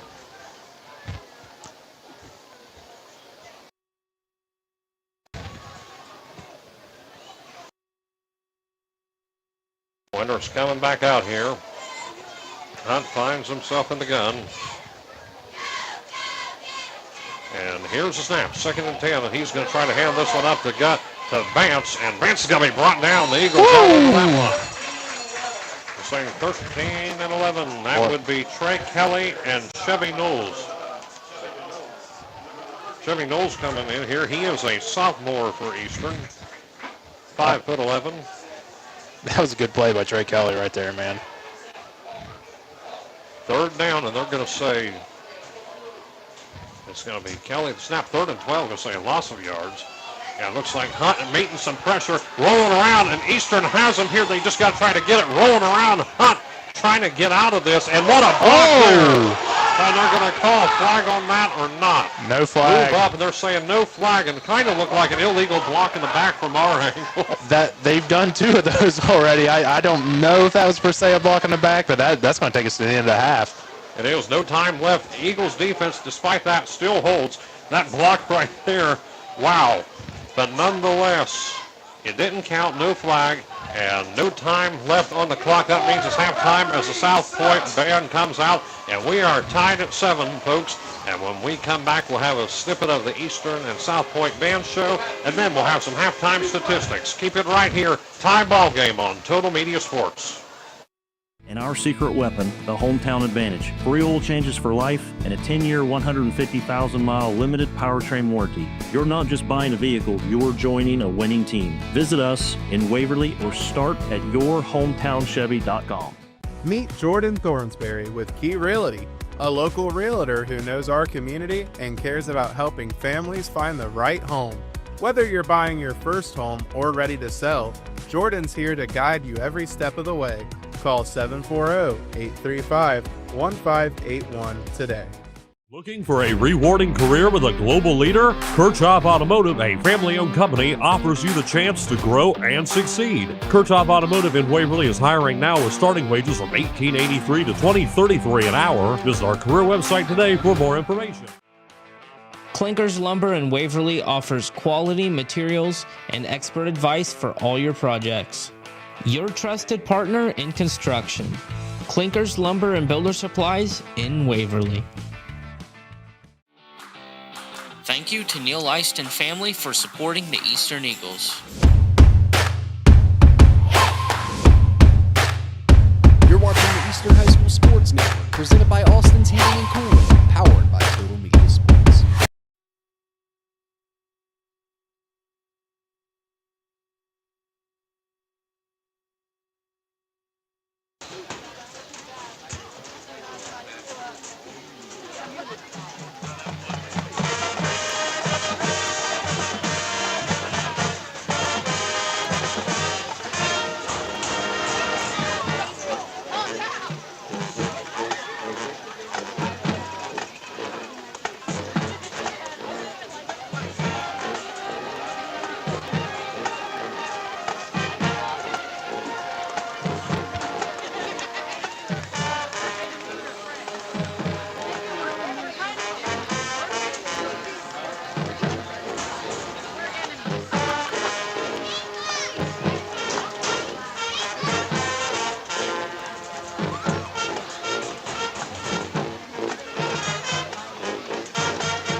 Ohio Valley Bank President Larry Miller. I started working at Ohio Valley Bank 36 years ago, and it truly is a family atmosphere. It's more than just the bottom line numbers. It's about the people. Woody Hayes is famous for saying you win with people, and that's exactly right. People are the difference maker, and I'm proud to serve alongside of them. Here at Ohio Valley Bank, we cherish our employees because they really do want to make a difference in their communities. Why would you bank anywhere else? We We are going out tonight. But I just put my comfy pants on. What are we celebrating? I just bundled our home and auto insurance with the State Farm agent and saved us money. Huh? Contact Megan Carroll at State Farm Insurance. Call 740-775-6634. Locally owned and proud to serve Jackson, Ohio, Top Tier Customs is here for all your vehicle needs. From expert car wrap to general maintenance and precision alignments, we do it all with pride and professionalism. Whatever you drive, we'll keep it looking sharp and running right. Call 740-577-0011 today to schedule your appointment. That's 740-577-0011. Top Tier Customs, the top shelf of vehicle uplifting. Need tires, an oil change, a quick repair? Waverly Tire and Auto Repair has you covered. Located at 716 West Emmett Avenue, we've been keeping Waverly rolling with honest service, fast turnaround, and fair prices. Waverly Tire and Auto, where trust meets the road.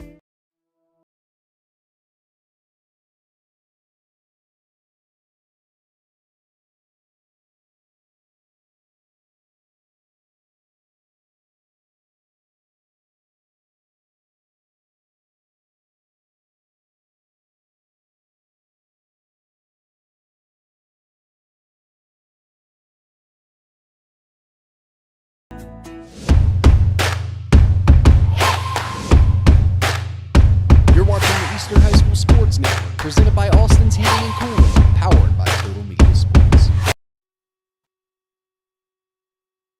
And it is halftime here at Eastern, and the score right now is Eastern 7, South Point 7. Hayden Milliken, Jared Baltimore, glad that you could again be here with us this evening. And Jared, let's go ahead and switch. You and I got the wrong mics. Yep, that sounds about right.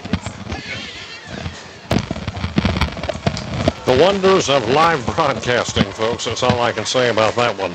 So either way, we've got about 2.5 minutes until the start of this one as they are rearranging here for the kickoff where Eastern will get the football.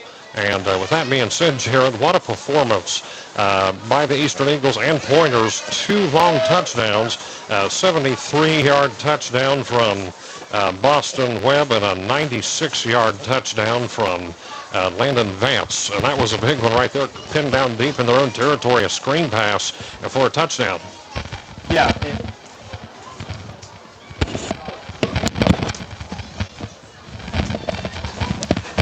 Are we good now? Yes. Okay. Yes.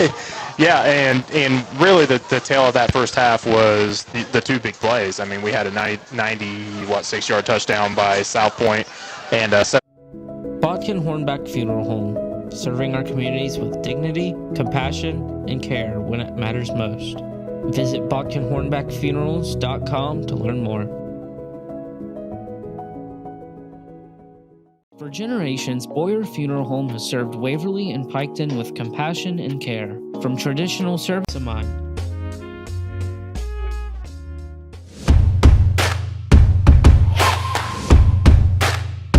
You're watching the Eastern High School Sports Network, presented by Austin's Heating and Cooling, powered by TotalMedia Sports. And I think it's really going to be important to protect the quarterback in the second half.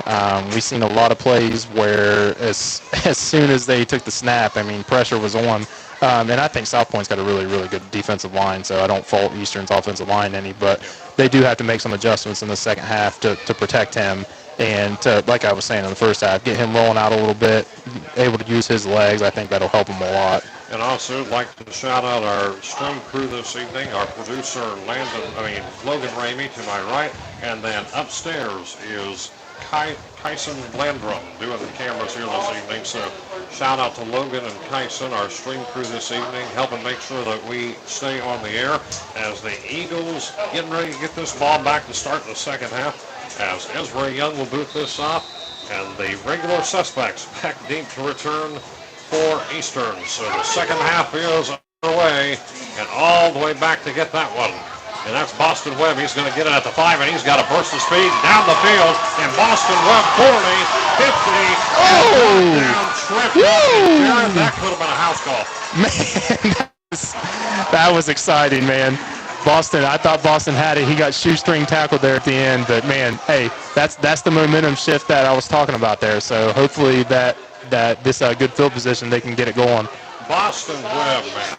What a return on that right there. Again, that one could have went up. The shoestring tackle just putting a stop to that, and the ball is going to be marked at the South Point 41-yard line. So it looks like the Eagles only now 41 yards away from the end zone. Again, a tie ball game here as we start the third quarter. Looks like in the gun is going to be Bryden Davis. We got two receivers to the bottom, one to the top, and Davis is going to take this handoff, and it looks like Eli Schaefer is going to have it, and he's going to be brought down right around the 35-yard line.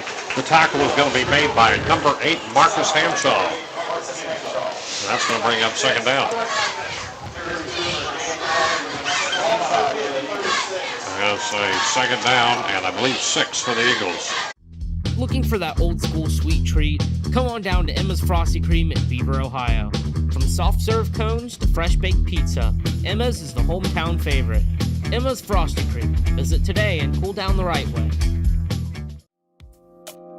At First National Bank, we're more than just banking. We're your neighbors, offering personal and business solutions to help you thrive. Experience hometown banking today. Visit thefirstnationalbank.com. Your Hometown Chevy is proud to bring you the hometown games and local coverage for Waverly, Western, Eastern, and Piketon. From classrooms to courts, fields to fairgrounds, we back the hometown heroes that make Southern Ohio shine. Hometown is driven by your success, and that means all-star service and our secret weapon, the Hometown Advantage. Free oil changes for life and a 10-year, 150,000-mile limited powertrain warranty. You're not just buying a vehicle, you're joining a winning team. Visit us in Waverly or start at yourhometownchevy.com. Meet Jordan Thornsberry with Key Realty, a local realtor who knows our community and cares about helping families find the right home. Whether you're buying your first home or ready to sell, Jordan's here to guide you every step of the way. Call 740-835-1581 today. Looking for a rewarding career with a global leader? Kirchhoff Automotive, a family-owned company, offers you the chance to grow and succeed. Kirchhoff Automotive in Waverly is hiring now with starting wages from $18.83 to $20.33 an hour. Visit our career website today for more information. Clinkers Lumber in Waverly offers quality materials and expert advice for all your projects. Your trusted partner in construction. Clinkers Lumber and Builder Supplies in Waverly. Thank you to Neil Eist and family for supporting the Eastern Eagles.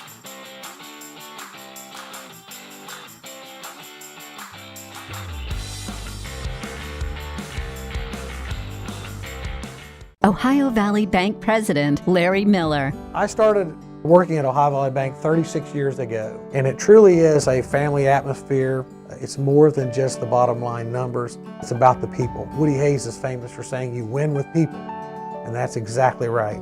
People are the difference maker, and I'm proud to serve alongside of them. Here at Ohio Valley Bank, we cherish our employees because they really do want to make a difference in their community. You're watching the Eastern High School Sports Network, presented by Austin's Heating and Cooling, powered by TotalMedia Sports. And it looks like I think we're back here. South Point had recovered a fumble, and now it's third down for the Pointers. Apologies for the technical difficulties. Those gremlins like to really hit us on week one, and thankfully that's why we have time to refine some of the kinks that we have.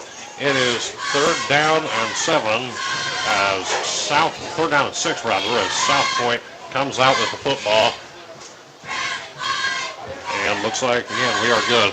Third and 6, ball going to be marked at the 35-yard line. Up here, and he's going to take the snap. He's going to pitch this right. Defense all over that one. And what Boston Webb. Boston Webb. Wow. A playmaker tonight and makes another big one right there. Wow. Webb with a big stop right there for fourth down. The Pointers recover the fumble, but Eastern holds them to a 3-and-out. Yeah, I mean, that's that's like I just said on the last drive. You never know when the momentum's going to shift in this game, and Eastern to come back and get a 3-and-out. I mean, that's huge. And it is going to again be a long ways away. 4th and 17 after that play from Boston Webb. So think about that. So it is going to be a punt here again as Ezra Young will punt this off, and the Eagles are waiting to return inside their own 40. And this is going to be a line drive punt, and it is going to roll, and it has a good roll to it. Wow. That one goes all the way down to around the 21, 22-yard line, looks like the 22. So Eastern will set up shop at their own 22-yard line. A crucial punt right there by the senior Ezra Young for South Point. That line drive punt, and it went a long ways. Yeah, it really did. It didn't look great off the foot, but it got the job done. Kind of like when you're out there golfing and you hit it straight on the ground, but the grass is dry, and next thing you know, you're 250 yards out. 8:36 to go in the third quarter. Eastern with the football. And they'll be marking out the 23-yard line. 1st and 10, Eagles. Bryden Davis in the shotgun. Davis takes this, and he is going to keep it. He rolls to his right, and looks like Davis is going to be close to a first down. He's awfully close. Bryden Davis, and they're going to say 2nd down and short. Awful close there, but a good pickup. That was a great run. Davis. Great run. They're going to say 2nd and 1 now. They got Brighton outside there. Hey, I'm not saying I said to do that, but I may have said to do that. 2nd and short for the Eagles.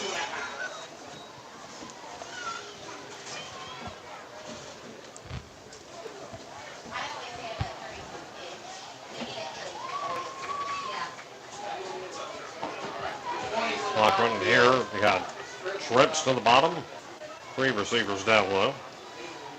Bryden Davis looks, he quickly gets the pass off right where you got to do, and looks like there's some contact. Caught! Oh, my. Unbelievable! Boston Webb, incredible! Unreal. What a catch! That's the play of the week. Boston Webb. Play of the week. Flip that internet. Wow.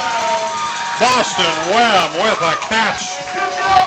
Do they still do Sports Center Top 10? If they do, because that needs sent in. Wow, what a play. Wow. Just throw it up to Boston, man. Just throw it up to him. Double covered, getting held, pass interference. Touchdown, and to quote my hero, Keith Jackson, whoa, Nelly. Wow, what a play. How many yards was that one? A long way. A long way. That's all I have right here. I'd say it was at least 60. I got caught up in the moment. What a catch. Unbelievable. Remarkable. I'm writing that down as a 60-yarder at least. Eagles back in the driver's seat after that. Brett Havens lines up for the point after attempt. Snap. Hold. The kick is up, and it is good. And it is no good. Like Wow. a bit to the right. Dang. Wide right, so 13-7 is the score. The Eagles still take the lead, and we'll be right back on Total Media. Why would you bank anywhere else?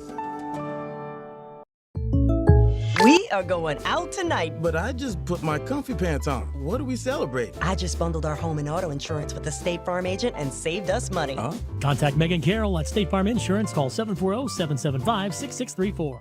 Locally owned and proud to serve Jackson, Ohio, Top Tier Customs is here for all your vehicle needs. From expert car wrap to general maintenance and precision alignments, we do it all with pride and professionalism. Whatever you drive, we'll keep it looking sharp and running right. Call 740-577-0011 today to schedule your appointment. That's 740-577-0011. Top Tier Customs, the top shelf of vehicle uplifting. Need tires, an oil change, a quick repair? Waverly Tire and Auto Repair has you covered. Located at 716 West Emmett Avenue, we've been keeping Waverly rolling with honest service, fast turnaround, and fair prices. Waverly Tire and Auto, where trust meets the road. You're watching the Eastern High School Sports Network, presented by Austin's Heating and Cooling, powered by TotalMedia Sports. Folks, I know it's week 1, but I think we already have our play for the year after that touchdown reception by Boston Webb. Yeah, I mean, that's up there with play of the year candidate already in week 1. But, I mean, 2 guys hanging on him, never broke stride, and when he caught the ball, he got the separation after that, which was just as impressive. I really don't know how he was able to come in and bring in that catch. he was able to do it. Otherwise, they would have still had some positive yardage off of what was a pass interference penalty, but it didn't make a difference. The Eagles take the lead, but do miss the point after attempt. Go for the kickoff, and that one goes out of bounds, and there's going to be a flag as a result. That's about the only thing Boston hasn't done perfectly this game. That kickoff does go out of bounds, but Jared, for the moment, the Eagles are back in the driver's seat. Yeah, and their defense has been playing really good outside of those couple swing passes. So I mean, if they can prevent that and keep stopping South Point, I mean, I like their chances here. And again, 7:39 to go in the ball game. South Point's offense will return out onto the field. A 6-point lead as it stands for the Eastern Eagles. The ball is going to be marked at the 35-yard line after that penalty.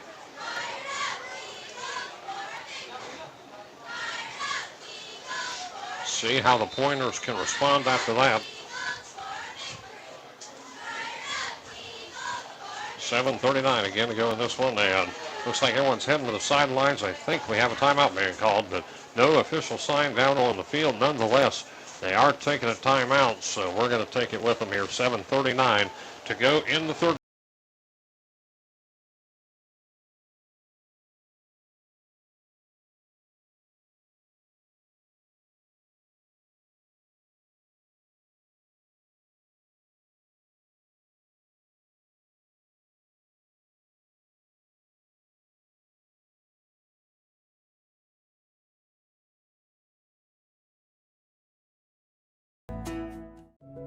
Bodkin Hornback Funeral Home, serving our communities with dignity, compassion, and care when it matters most. Visit BodkinHornbackFunerals.com to learn more. For generations, Boyer Funeral Home has served Waverly and Piketon with compassion and care. From traditional services to cremation, we're here for you 24/7. Call 740-947-2161 or visit BoyerFuneral.com.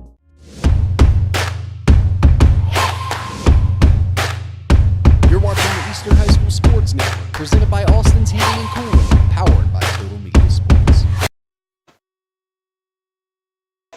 And back here, and looks like we are, surprisingly, given the way the weather is, on a weather delay because someone said they saw lightning in the distance. South Point headed back to the locker room, and I don't know if it's heat lightning or what because there's no rain in sight. Everyone's looked on the radar, still nothing within view.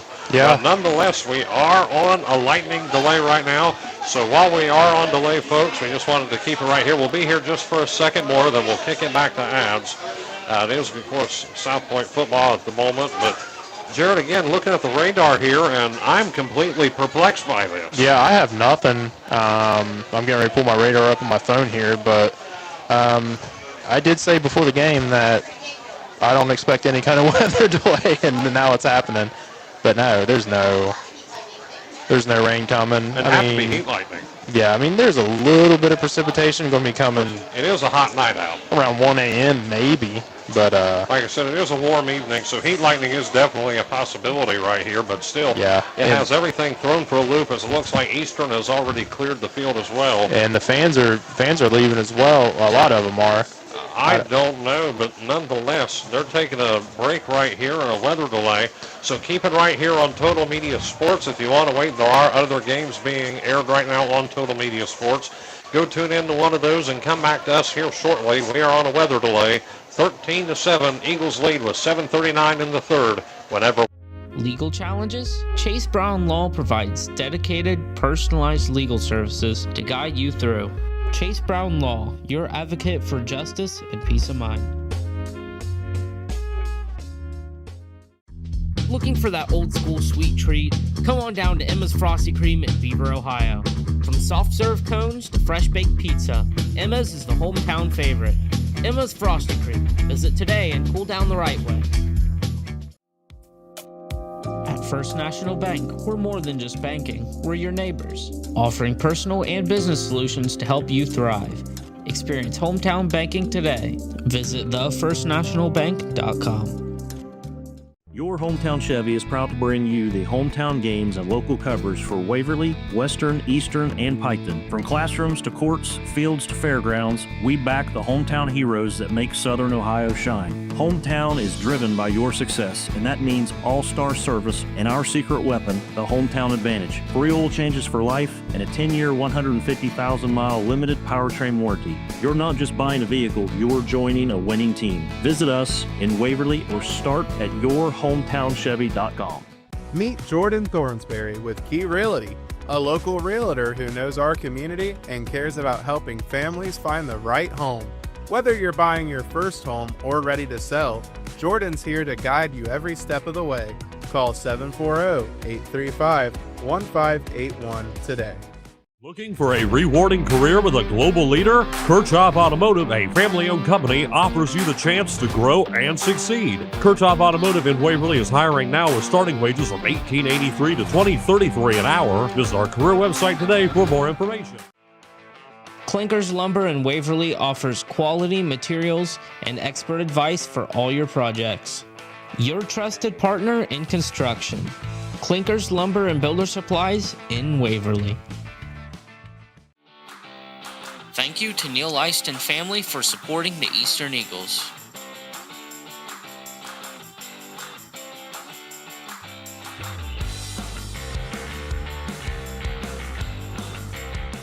Ohio Valley Bank President Larry Miller. I started working at Ohio Valley Bank 36 years ago, and it truly is a family atmosphere. It's more than just the bottom line numbers. It's about the people. Woody Hayes is famous for saying you win with people, and that's exactly right. People are the difference maker, and I'm proud to serve alongside of them. Here at Ohio Valley Bank, we cherish our employees because they really do want to make a difference in their communities. Why would you bank anywhere else? We are going out tonight. But I just put my comfy pants on. What are we celebrating? I just bundled our home and auto insurance with the State Farm agent and saved us money. Huh? Contact Megan Carroll at State Farm Insurance. Call 740-775-6634. Locally owned and proud to serve Jackson, Ohio, Top Tier Customs is here for all your vehicle needs. From expert car wrap to general maintenance and precision alignments, we do it all with pride and professionalism. Whatever you drive, we'll keep it looking sharp and running right. Call 740-577-0011 today to schedule your appointment. That's 740-577-0011. Top Tier Customs, the top shelf of vehicle uplifting. Need tires, an oil change, a quick repair? Waverly Tire and Auto Repair has you covered. Located at 716 West Emmett Avenue, we've been keeping Waverly rolling with honest service, fast turnaround, and fair prices. Waverly Tire and Auto, where trust meets the road.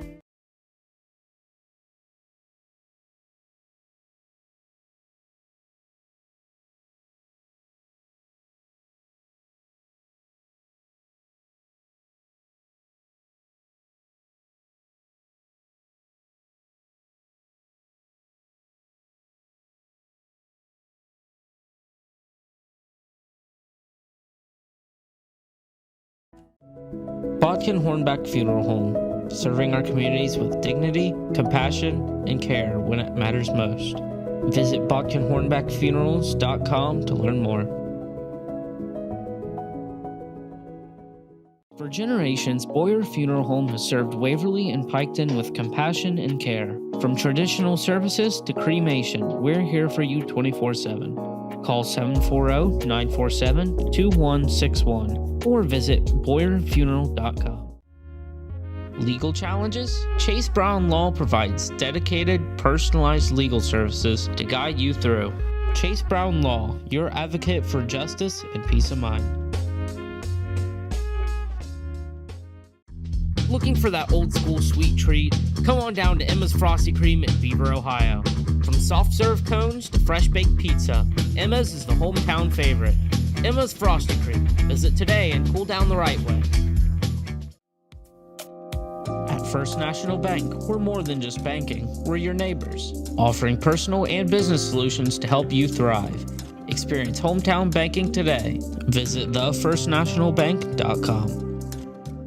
Your hometown Chevy is proud to bring you the hometown games and local coverage for Waverly, Western, Eastern, and Piketon. From classrooms to courts, fields to fairgrounds, we back the hometown heroes that make Southern Ohio shine. Hometown is driven by your success, and that means all-star service and our secret weapon, the hometown advantage. Free oil changes for life and a 10-year, 150,000-mile limited powertrain warranty. You're not just buying a vehicle, you're joining a winning team. Visit us in Waverly or start at yourhometownchevy.com.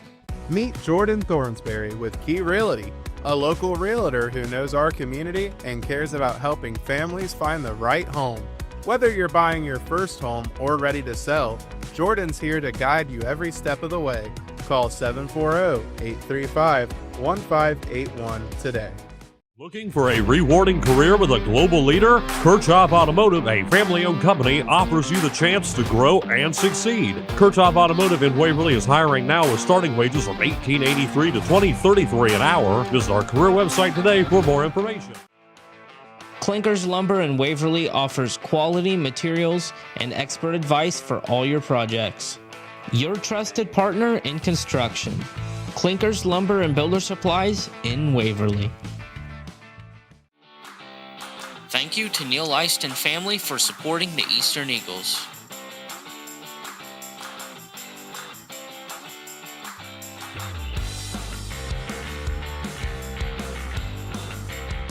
Ohio Valley Bank President Larry Miller. I started working at Ohio Valley Bank 36 years ago, and it truly is a family atmosphere. It's more than just the bottom line numbers. It's about the people. Woody Hayes is famous for saying you win with people, and that's exactly right. People are the difference maker, and I'm proud to serve alongside of them. Here at Ohio Valley Bank, we cherish our employees because they really do want to make a difference in their communities. Why would you bank anywhere else? We are going out tonight. But I just put my comfy pants on. What are we celebrating? I just bundled our home and auto insurance with the State Farm agent and saved us money. Huh? Contact Megan Carroll at State Farm Insurance. Call 740-775-6634. Locally owned and proud to serve Jackson, Ohio, Top Tier Customs is here for all your vehicle needs. From expert car wrap to general maintenance and precision alignments, we do it all with pride and professionalism. Whatever you drive, we'll keep it looking sharp and running right. Call 740-577-0011 today to schedule your appointment. That's 740-577-0011. Top Tier Customs, the top shelf of vehicle uplifting. Need tire? You're watching the Eastern High School Sports Network, presented by Austin's Heating and Cooling, powered by TotalMedia Sports. And back here at Eastern, and right now we are currently experiencing a lightning delay. Again, we saw heat lightning a little bit earlier, just providing an update. The players are still not on the field at the moment on either side. Everyone is still headed into the locker room, and that is where they are staying at this very moment in time. And we have not heard anything yet about this one.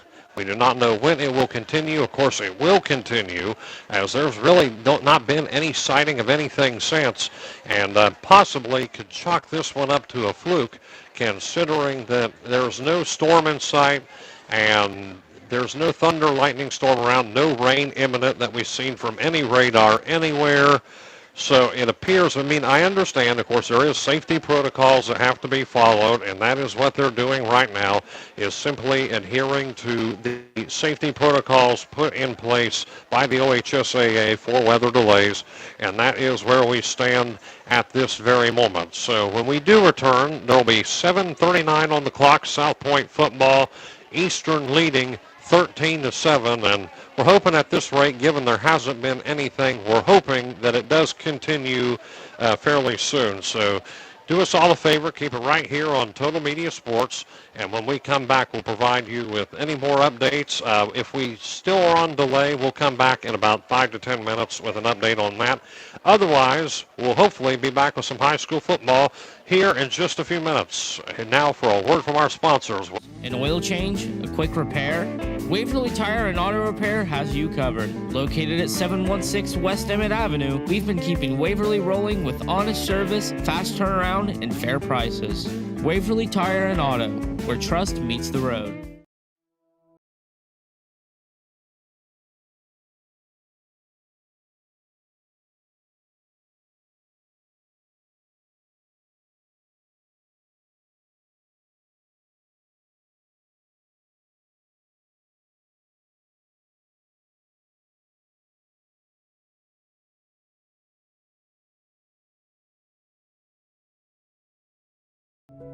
Bodkin Hornback Funeral Home, serving our communities with dignity, compassion, and care when it matters most. Visit bodkinhornbackfunerals.com to learn more. For generations, Boyer Funeral Home has served Waverly and Piketon with compassion and care. From traditional services to cremation, we're here for you 24/7. Call 740-947-2161 or visit BoyerFuneral.com. Legal challenges? Chase Brown Law provides dedicated, personalized legal services to guide you through. Chase Brown Law, your advocate for justice and peace of mind. Looking for that old school sweet treat? Come on down to Emma's Frosty Cream in Beaver, Ohio. From soft serve cones to fresh baked pizza, Emma's is the hometown favorite. Emma's Frosty Cream. Visit today and cool down the right way. At First National Bank, we're more than just banking. We're your neighbors. You're watching the Eastern High School Sports Network, presented by Austin's Heating and Cooling, powered by TotalMedia Sports.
And folks, yet another update. As you can still see by your picture at the moment, we are still on a lightning delay, and one of those cases, folks, where quite honestly, we up in the booth are a little bit perplexed because as we keep iterating, there's no sign of precipitation in sight.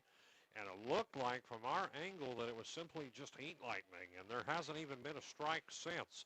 Just stood outside the press box, no bad clouds or precipitation, anything. Everyone here right now is just minding their own business as, again, Eastern and South Point are still currently over in their locker rooms. They have not come out to the field yet. I believe it's about a 20 to 30 minute required lightning delay, and we must not have gotten quite to that point just yet. But still, this game has yet to continue. Again, as you can see on your picture right now, actually Eastern with a 13-7 lead over South Point whenever this game does return with, again, 7:39 to go in the third quarter. And here in a minute, of course, we got Jared Vogelmore right here with me. He's chowing down on a taco and a bag. And, folks, let me tell you, the concessions here are to die for. We have had some good feast. You've seen the double cheeseburger that I was given earlier. That thing was mammoth size, I got to tell you. But I got to admit, that play earlier, and you've seen it, and it's been clipped already all over the internet by Total Media Sports, Boston Webb's unbelievable catch. If you missed that, either go rewind on the stream, check out on Facebook.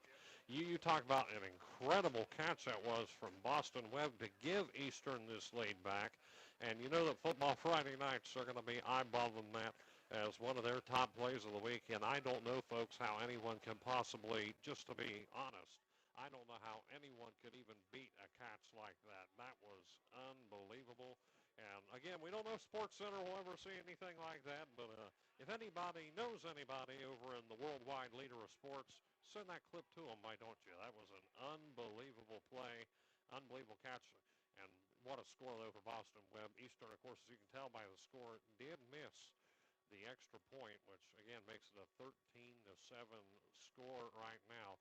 And we do appreciate all of you for your patience, those of you who are still with us this evening and waiting patiently for this one to resume.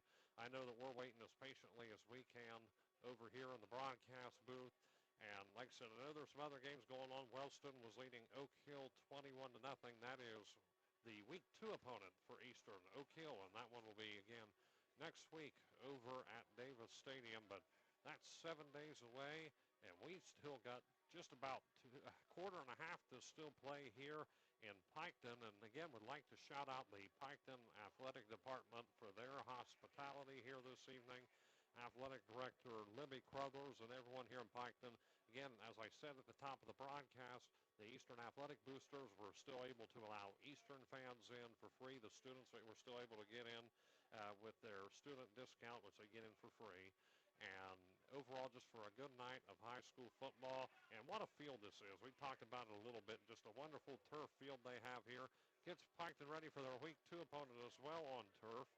And so overall, it has been a great night thus far, and we thank you all for being here with us, again, on Total Media Sports this evening. So we're going to step aside from the microphone for a few minutes. Again, we are currently experiencing a lightning delay. We'll continue to come on here, Jared and I will, to provide updates on the situation as we have them. But keep it right here. Check in every now and again, because hopefully, as a lot of time has already passed, hopefully we're not too far away now from this one. And actually, yeah, so we're going to step aside here for a minute, and we'll come back in just a few minutes with any updates that we may have. So keep patient, and we'll be right back.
And folks, it appears that the officials have made their way back out onto the field. Still no sign of the teams just yet. Actually seeing a player from South Point coming out. So I assume now that means that we're getting close to continuing this game here in the third quarter. Again, we got held back as a result of a lightning delay. And looks like everything's good now. And we'll see what's going to go on here. And they're giving instructions up here to the scoreboard. So that's what they're doing at the moment. We're waiting for further details, but as of right now, we're still awaiting more from them. Let's say 3 minutes on the clock. They have a 3-minute warm-up. Okay, so everyone is taking the field. Looks like we are going to be continuing in about the next 3 or 4 minutes as again, we got a 3-minute warm-up taking place right here, and Jared Volgamore coming back to the mic here. And Jared, it's been a bit of a wait. That delay honestly threw me off a little bit. Yeah, I'd never seen anything. It could have been behind us. I'm not sure exactly what happened, but I know I was telling you guys in baseball, I think it's 30 minutes, reassess, go from there. I'd say in football it's the same thing. Now again, I mean, it feels like it. That kind of time has already passed, and the clock is running as South Point and Eastern come back out. And Jaron, the one thing I'm going to be kind of curious to see when we get back to this ball game is if the weather delay will affect the competition the way they play any. Well, I think it will, because this isn't the first delay we've had in this game as well. We had that injury in the first quarter, so this game's going to be going on a lot longer than the rest of the games in the area. And it's so draining to get back into the locker room unexpected, sitting there. Some people may be taking their shoulder pads off, going to the restroom, doing this, doing that. You got to stay loose. You got to stay focused. I'm sure Coach Tomlinson was talking the whole time he was in there, keeping his guys ready. But it's really going to come down, with the game being this close, it's going to come down to who comes out prepared still after that delay. Right, and it is, of course, for those just tuning in, it will be South Point football when we come back here in about 2.5 minutes for the continuation of this ball game. Eastern, you see them, they're now on the field on the opposite end. You see them on your picture right now. They're warming up. So what we're going to do here is we're going to take about a 2-minute commercial break, and when we come back, we'll be close to the continuation of this one, hopefully with no more delays. So we'll be right back in just a couple minutes on Total Media. Offering personal and business solutions to help you thrive. Experience hometown banking today. Visit thefirstnationalbank.com. Your Hometown Chevy is proud to bring you the hometown games and local coverage for Waverly, Western, Eastern, and Piketon. From classrooms to courts, fields to fairgrounds, we back the hometown heroes that make Southern Ohio shine. Hometown is driven by your success, and that means all-star service and our secret weapon, the Hometown Advantage. Free oil changes for life and a 10-year, 150,000-mile limited powertrain warranty. You're not just buying a vehicle, you're joining a winning team. Visit us in Waverly or start at yourhometownchevy.com. Meet Jordan Thornsberry with Key Realty, a local realtor who knows our community and cares about helping families find the right home. Whether you're buying your first home or ready to sell, Jordan's here to guide you every step of the way. Call 740-835-1581 today. Looking for a rewarding career with a global leader? Kirchhoff Automotive, a family-owned company, offers you the chance to grow and succeed. Kirchhoff Automotive in Waverly is hiring now with starting wages from $18.83 to $20.33 an hour. Visit our career website today for more information. Clinkers Lumber in Waverly offers quality materials and expert advice for all your projects. Your trusted partner in construction. Clinkers Lumber and Builder Supplies in Waverly. Thank you to Neil Eist and family for supporting the Eastern Eagles.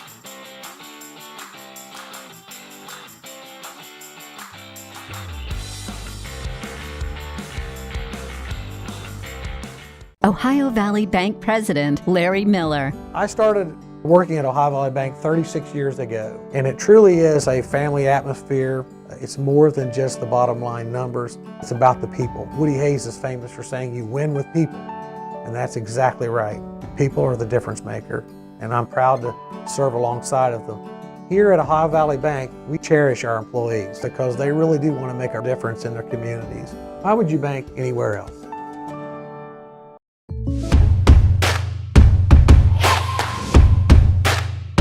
You're watching the Eastern High School Sports Network, presented by Austin's Heating and Cooling, powered by TotalMedia Sports.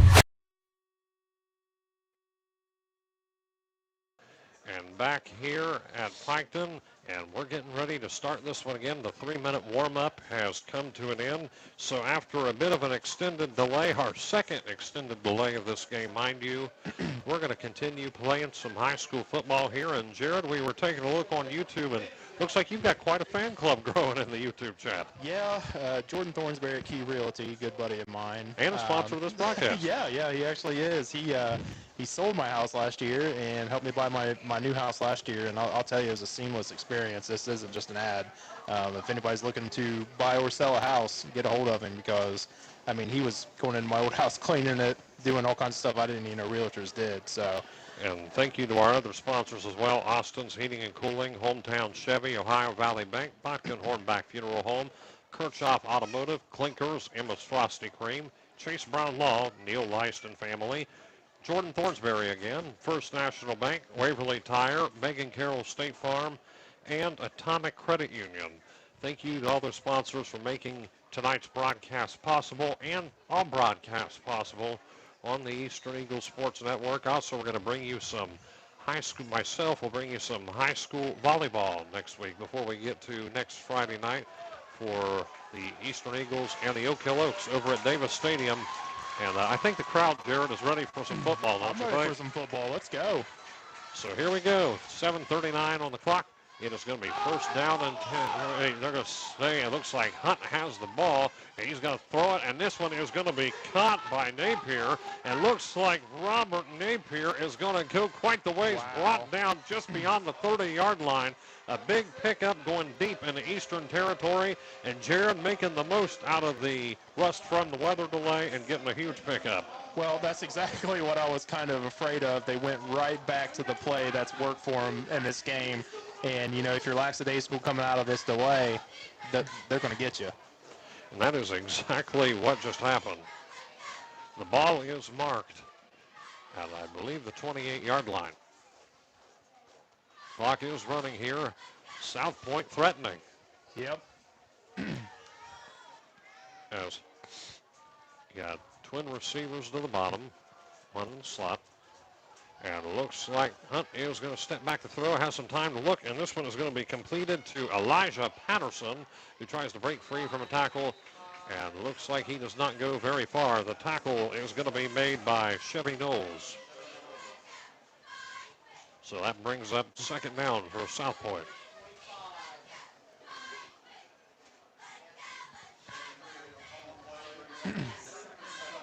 Second and 7. They say a gain of 3 on that. As Hunt coming back into the huddle, getting some words on the sideline. Again, we talked about it at the top of the broadcast. First year head coach for the Pointers, Brian Roten, coming over here from Portsmouth West. Yeah, and Coach Roden's got them ready to play. I mean, they've really played pretty well this game. It's been a good game for both sides. As Hunt takes a snap, again looks to pass, and he throws this a little bit low. And did he get it? It looks like he had it in his hands, but I'm not quite sure if he got it. He did. He did. So that is going to be a completion. And it looks like in on that, it's going to be caught by Case and Pope is what they say. And it is going to bring up third and short.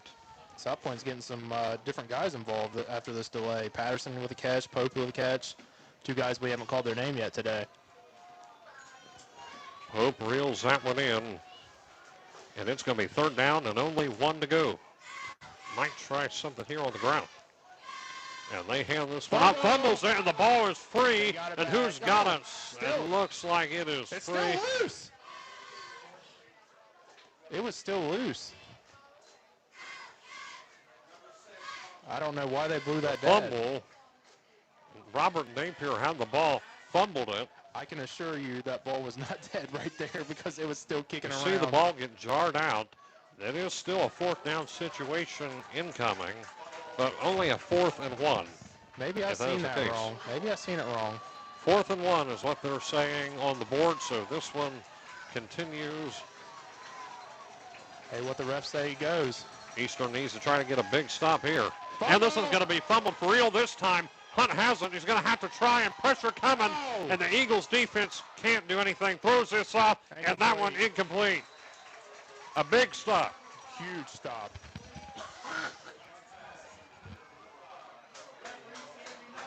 Wow. Eastern gets a big turnover on downs. Yeah, I had the ball on the ground the last 2 plays there, and that equaled a lot of excitement. A lot of pressure. Could have had a sack right there, but good moves there by Ethan Hunt to get away from him. Hunt is quite elusive. He's been hard to get in the backfield, so to stop them on 4th and 1 right there is a huge W. So it's going to be 1st and 10 Eagles. A big stop on 4th and 1 with the lead. Let's go. See what the Eagles can do. You know they're going to look to increase their lead. Bryden Davis that was close. Hands this one off, and it is going to be into the hands of Eli Schaefer. Tries to make the cut, and he's going to be brought down by Robert Napier. Possibly a short gain on that one, looks like. Clock running here. I'm going to say a gain of 2. And the Eagles' running game really hasn't been able to bust loose today. The longest run I got them for is 9 yards. 9 yards, 7 yards. Everything else after that, South Point's kind of kept them to 2, 1, 3. So really good effort by the Pointers' run defense. 2nd down and 8. Ball at the Eastern 21-yard line. And there's going to be a flag, and I think this one is going to be a false start. Yes. Offside, encroachment. I was going to say encroachment. Okay. Unimpeded to the quarterback, maybe? I don't know why else they would blow that play dead.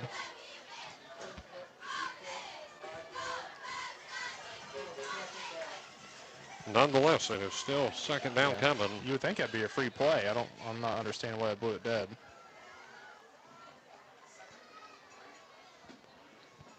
So it is going forward rather than backward. They're going to, of course, make that call. So it is 2nd and 3. And, of course, Eastern has had their own struggles tonight with penalties, but that is not the case right now. Yeah, first game of the season jitters, man. Everybody runs into it. You hate to see it and you hate to say it. Oh, it's happening to all of us here tonight. It happens, man. As Bryden Davis, he's going to go for the play action. He wants those to his right, and that one was just dropped by Trey Kelly. Looked for the short pass to Kelly, and that one to no avail. I thought he had Boston wed. Boston had a step on his guy. He was pretty deep. I thought he was going to chuck it down to him. Trey Kelly, again, the intended man on that. So it brings up 3rd and short, only 3rd down and 3 here. Clock stopped at 4 minutes in the 3rd quarter. For those tuning in, wondering why we're held back so far, we had a weather delay due to what turned out to be heat lightning, but as a precaution, they did have to take the required lightning delay. And so this one does continue. This is going to pitch right side, and that is going to be caught by Eli Schaefer. And Schaefer is going to go down midfield, still on his feet. And Schaefer brought down just shy of the 40-yard line inside Pointer territory, and a big pickup there by Schaefer. Davis took a huge hit there after he pitched that ball, but that's kind of what happens when you're running the options like that. You're not a protected player at that point. Man, what a run. 43-yard line is where this one is going to be spotted. 1st down and 10 Eagles. A big pickup there again by the sophomore in his varsity debut this evening, Eli Schaefer. And I was just talking about how Eastern hasn't broke out that big run yet. Well, they proved me wrong already.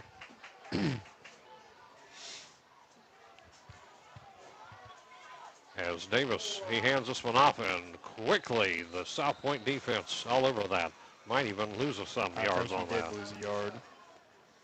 And they're saying that was brought down by 77. That'd be Brylan Staley. Brylan Staley's a big kid. 2nd and 11, yes. Loss of 1 yard. One of their seniors, I believe, for South Point. Like I said earlier in the game, they got a big D-line. They have a big line. They also have a lot of renewed confidence heading into this season. And you got to wonder how much of that comes down to the coaching change and the leadership of Coach Brian Roten, but also, I mean, this is a team that obviously has high expectations for themselves. Yeah, and I think it has a lot to do with the new coaches, but it's also a test on these kids here. Timeout Eagles. It's going to be taken here with 2:41 to go in the third quarter. Eastern leads 13-7, and we'll be right back in just a moment on Total. We are going out tonight. But I just put my comfy pants on. What do we celebrate? I just bundled our home and auto insurance with the State Farm agent and saved us money. Huh? Contact Megan Carroll at State Farm Insurance. Call 740-775-6634. Locally owned and proud to serve Jackson, Ohio, Top Tier Customs is here for all your vehicle needs. From expert car wrap to general maintenance and precision alignments, we do it all with pride and professionalism. Whatever you drive, we'll keep it looking sharp and running right. Call 740-577-0011 today to schedule your appointment. That's 740-577-0011. Top Tier Customs, the top shelf of vehicle uplifting. Need tires, an oil change, a quick repair? You're watching the Eastern High School Sports Network, presented by Austin's Heating and Cooling, powered by TotalMedia Sports. And something we've noticed here on the sidelines, folks, is number 78, Tucker Justice, who went down in the first half with an injury, has made his way back to the sidelines. He's wearing street clothes. He's got his jersey on with a pair of blue jeans, but he has made his way back out, so glad to see him standing. As looks like Bryden Davis takes a keep and falls forward on a hard landing. And wait a minute. There's got to be a flag there. They're saying Elijah Patterson and also Jay Markham in on that again, a name we've caught a lot here this evening. A hard-hitting player. Yeah, I'm not sure. But I don't know about that. It's third and, wow. So this one is going to be just short. And still no flag call on this one. I'm not sure. It looked like it was a dirty hit on the Eastern player, and then Eastern retaliated, and maybe they just kind of put their flags in their pockets at that point because there would have been 2 15-yard penalties anyway. This one has been a little bit rough at times, as Bryden Davis is going to be under center in the I formation. It's just third and short. And they're going to hand this one off to Schaefer. He gets pushed forward. He's definitely got a first down and some. What a run. And I'll tell you what, Schaefer's impressed me tonight, Hayden. Especially his first varsity action, thrown into the fire. Come through in a pinch. Yeah, wasn't really expecting to start, and then, the injury to Jack Montgomery happened. And then I think he's played really well today. So that is a first down for the Eastern Eagles. A minute and a half to go. Clock running in the third quarter.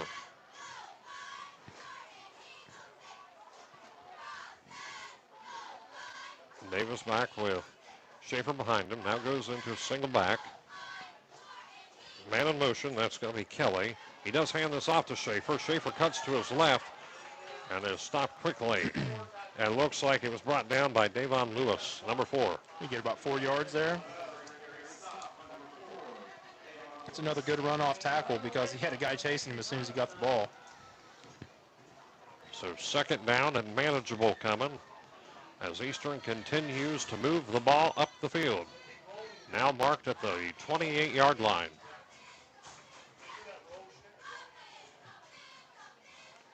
Under a minute to go here.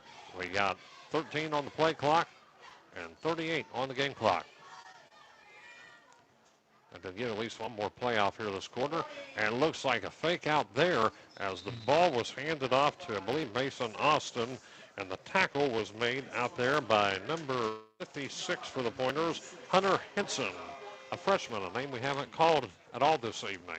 Comes in and makes that stop. And it's still third down. Mason Austin has 3 carries. They've all been for 2 yards apiece. So I think in short yardage situations, that might be something to look back and go to. And it looks like they're going to let the clock run out here to end the third quarter. And yes, sir, 13-7 is the score at the 3 quarters of play here at Piketon. Eastern with the lead over the Pointers of South Point. We'll step aside and be right back in just 1 minute on Total Media. Waverly Tire and Auto Repair has you covered. Located at 716 West Emmett Avenue, we've been keeping Waverly rolling with honest service, fast turnaround, and fair prices. Waverly Tire and Auto. where trust meets the road.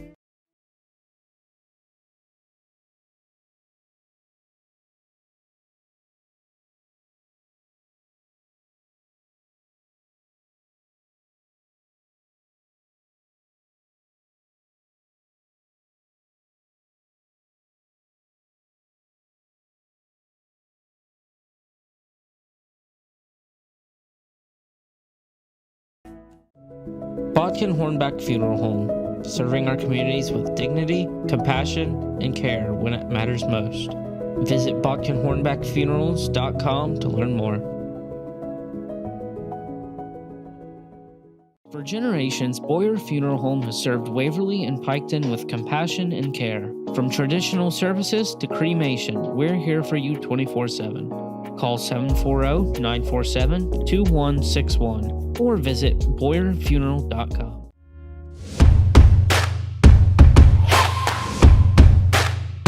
You're watching the Eastern High School Sports Network, presented by Austin's Heating and Cooling, powered by TotalMedia Sports. And back here at Piketon High School, where the Eastern Eagles are taking on the South Point Pointers, 13-7 is the score. And Jared, your fan club only continues to increase over here.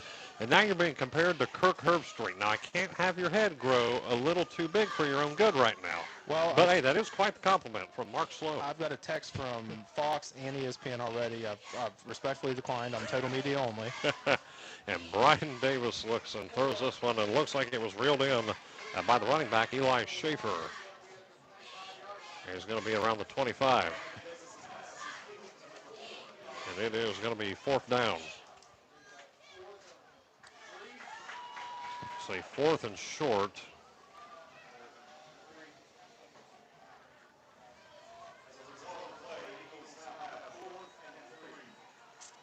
So 4th and 3, the spot right here.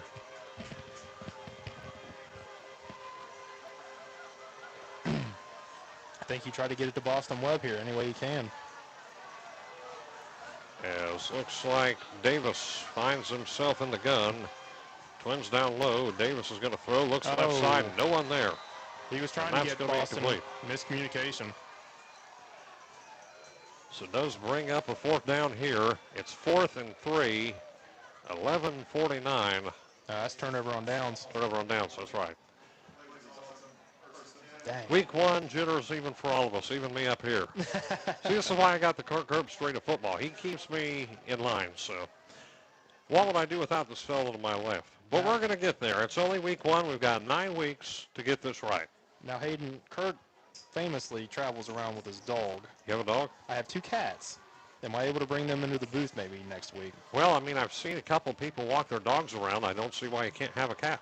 Dude, I would lose my mind if my cats were running around up here. Well, make sure you pack a litter box. No, and 11:49 to go in the ball game. Again, that was indeed a turnover on downs. So the Pointers have the football here. As in the gun is going to be Ethan Hunt. Back there with Vance. Hunt looks, and he's got a deep ball there and a wide open man, and it is going to be caught by Marcus Henshaw. 20-10, 5, see you later. Touchdown. Wow. Blown coverage. Marcus Henshaw takes this one all the way, 85 yards. Wow. A big one there for Henshaw. And now the Pointers, Jared, are only a PAT away from taking the lead in this one. And that's such a gut punch, man. Eastern had, they had the lead going into the 4th quarter here. South Point on their own 20, and just to chuck a bomb like that with nobody in the same zip code.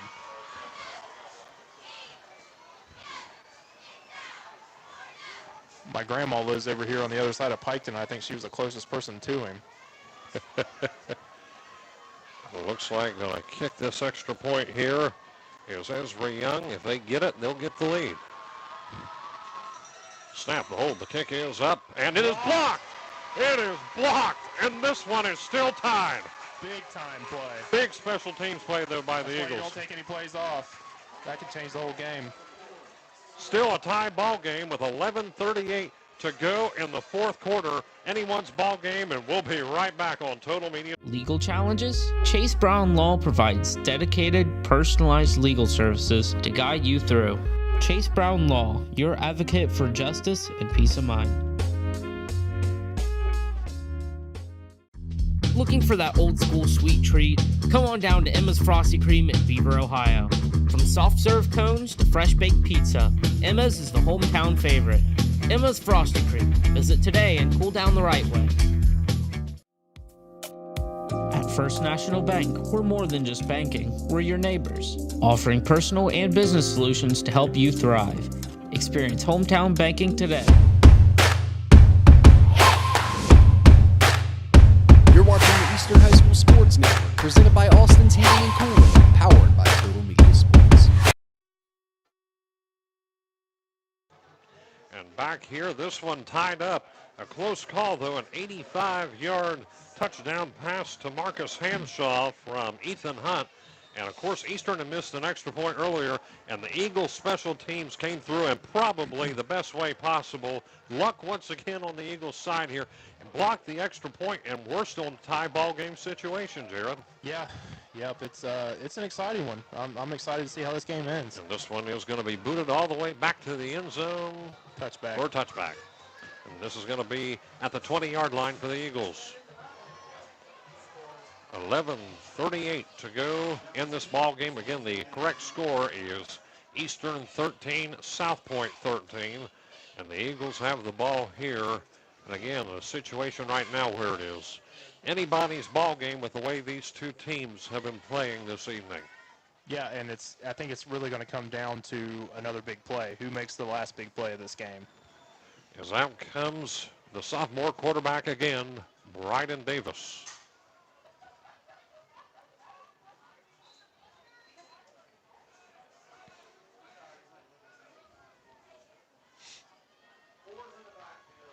As he's got split backs with him. Two running backs in the backfield. Receivers, one to the top, one to the bottom. And looks like he's going to hand this one out. That bounces right back into the hands of Bryden Davis, ricochets, and tries to run ahead. You talk about another lucky break. That fumble right there from Eli Schaefer could have been a costly turnover for Eastern, but that one falls right back into the hands of Davis, who, I mean, again, if it bring it over. I mean, it looked like a fumble roost from up here almost. From up here almost. Yeah, that was crisis averted. And they're actually saying a short gain on that. Yeah, you picked up about 1.5 yards. I don't know who picked it up. You talk about making a negative into a positive, literally. Yeah, I mean, that's just heads up by Davis, keeping his head in the game. So it is 13-13. And it's second down, and they're saying 8. About a short 2, but still got it. Davis looks pump fakes. Got to get out of this, passes it away. And this one looks like it's caught by Isaiah Stidham right along the eastern sideline. I have no clue how he got that ball away. A couple situations here where somehow Eastern is moving up the field. But might I add a little bit of luck possibly on their side as well right there. Yeah, it's not pretty by any means, but they're picking up a little bit of yards, and you get a third and manageable here. Looks like about 3rd and 5. 3rd and 5, that's what they have here. And the ball is going to be marked at their own 25-yard line. Clock running here, 10.5 minutes to go in regulation.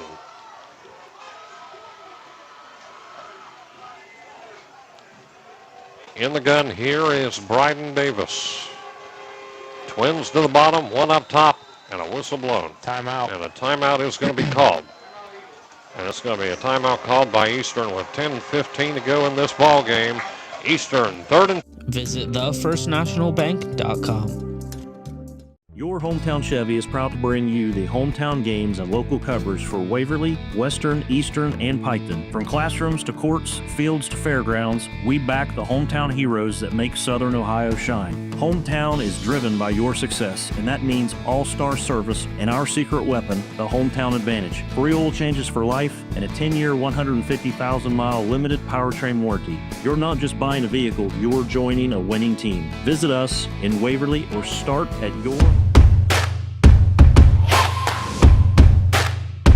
You're watching the Eastern High School Sports Network, presented by Austin's Heating and Cooling, powered by TotalMedia Sports.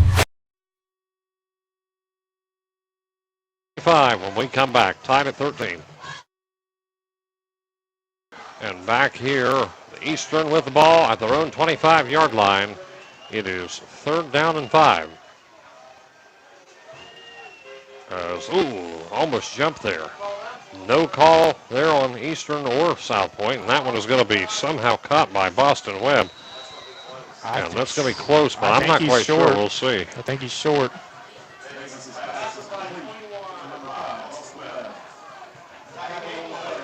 They're going to say Keandre Garrett with a tackle. I think I'd turn around and just hand it off to Austin. You talked about those short gains. He's not really went far tonight, but if they can at least punch in a yard or so, they are saying 4th and short, 4th and 1. So all Eastern needs to do is get that yard somehow. I think that's what I'd do. Almost got to go to the ground here, you would imagine. At least you would think. I would either sneak it or turn around and put it right in the fullback's gut. We'll see what Coach Tomlinson and offensive coach Evan Ferguson also have up their sleeve here. And they're going to sneak ahead. And Bryden Davis has it and a little bit more. What a run. It's going to be a first down for the Eagles. What a run, man.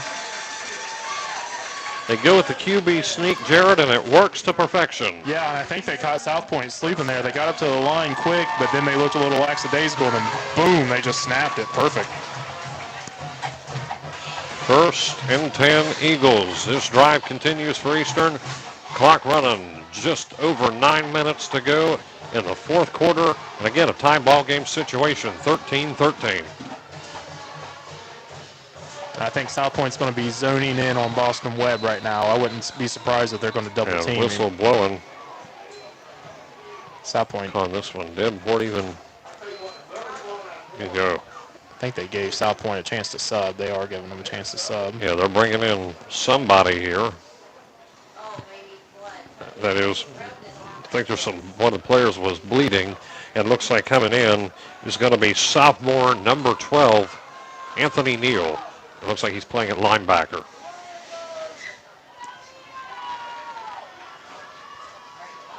Davis under center, and he pitches this one back to Eli Schaefer, the sophomore. And Schaefer gets a gain on that one. 2nd down. Woo! He got lit up.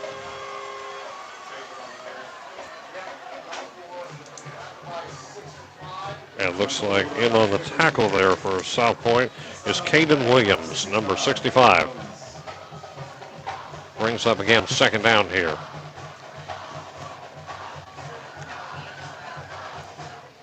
Clock again running. And this quarter just zooming right along.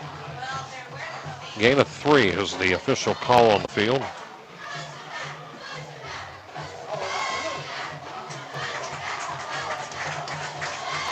And I don't know what's going on. I think possibly something called on South Point, a flag perhaps. It had to have been. Could it have been unsportsmanlike conduct? That's what I'm possibly? thinking, because there was no action taking place. It would almost have to be some sort of personal foul or unsportsmanlike conduct. Yeah, well, it was a hard hit over on South Point's sideline, and I noticed some guys jumping up and down, but that's really all I could see from this distance. But they got a 1st and 10 from the 49, so it's about the only thing it probably could be. Had to have been. So Bryden Davis finds himself in the gun.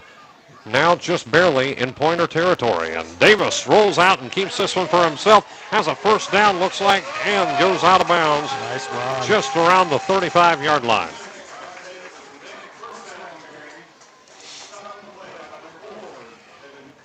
Davon Lewis is one who knocked Davis out of bounds. Davon Lewis And that, again, is going to be a first down coming. And they're going to mark this one, looks like, at the 37 is where they're going to say he is.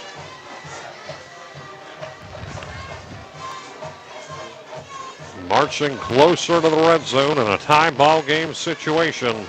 If you're Eastern, 6 would be oh so sweet right now. It sure would. Davis looks, and he's going to hand this one out to Schaefer up the gut. And Eli Schaefer still going. First down once again, Eagles right around the 20-yard line. Ahead, the Eagles march forward. And I think Eastern's just wearing them down right now. They're getting what they want on the ground, and they're kind of just keeping it like that. The phantom penalty didn't hurt either. I don't know if it's phantom, but I don't know what happened. It's phantom to us. Phantom to us. It probably happened, but I couldn't see it. Still again, Eastern here, first down. And some good spots right here. Knocking on the door of the red zone. And it is Davis again in the gun. He takes this snap. He looks, pressure coming. Davis somehow gets out of that. Brian Davis rolls and gets a gain out of that, some positive yardage, and brought down by Keandre Garrett.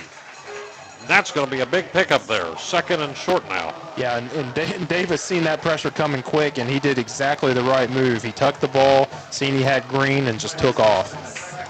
Second and 1. Big gain on that one. Yep. Had the pressure, that's for sure, and credit to where it's due for Bryden Davis. The elusiveness of Davis on display as well there. Getting out of that for a gain of 9. He's playing well. I mean, for his first varsity start, I'm really impressed with the poise that he has in the backfield for sure. So Schaefer has this under center, and he's going to hand this one up, and that's going to be a pickup for a first down and some. That should be first and goal Eagles. Yep. That was Austin again, wasn't it? Yes, Mason Austin. And one of his biggest gains of the night right there, Jaron. Yeah. And Austin, I mean, he's a guy that looks like you're going to be able to count on him for those short yardage situations. He comes through right there. First and goal coming for Eastern. The ball marked at the 8-yard line. And another substitution for South Point. Eastern's going to have to hustle. That is number, I believe, 52. 7-6-5 till he got to snap the ball. That's Caleb Atkins, if so. They might have to spend a timeout. And play clock. No, he gets up just in time. And it looks like Davis throws left side. Dropped it.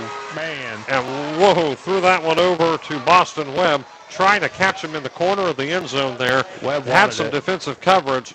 Just dropped that one. I think they might call roughing the passer. We'll see. I think yes, there is a flag out on the play. They're calling it roughing the passer, so that'll move the Eagles up even more. Yeah, I wasn't looking in the backfield. I was looking at Boston back there, but that flag came out pretty early after the throw. So first and goal still. They're saying half the distance to the goal.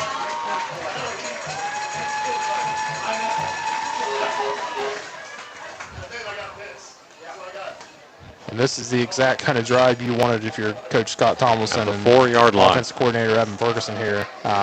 Really, I don't see any reason to take the ball off the ground with how successful they've been so far this drive. They don't know the play. In motion. Looks Davis under center. And Davis is going to hand this one off to Eli Schaefer. And I think he might have got it. Flag out. Flag out. That might be a hold on Eastern. If that's the case, Schaefer was just in the end zone. It looked like he just crossed the plane. That flag came out after the touchdown. They're calling that holding, and you see the reaction from Coach Scott Tomlinson on the sideline. That was a late flag. This game, Jared, and of course this is not always to do with one thing or the other, but of course this game has come down to what has and has not been allowed.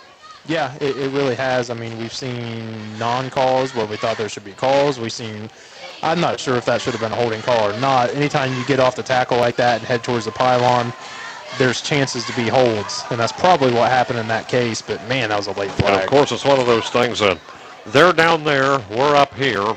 But that does. I mean, they were half the distance to the goal right there and have been knocked back 10 yards after that holding call. Yeah, that's unfortunate. But the promising thing is it's still first down. You have a field goal kicker that can probably kick it from here if you need to, and you got more time to run clock. And let's see what they do again. It is first down now and goal still, but still way back to the 14-yard line.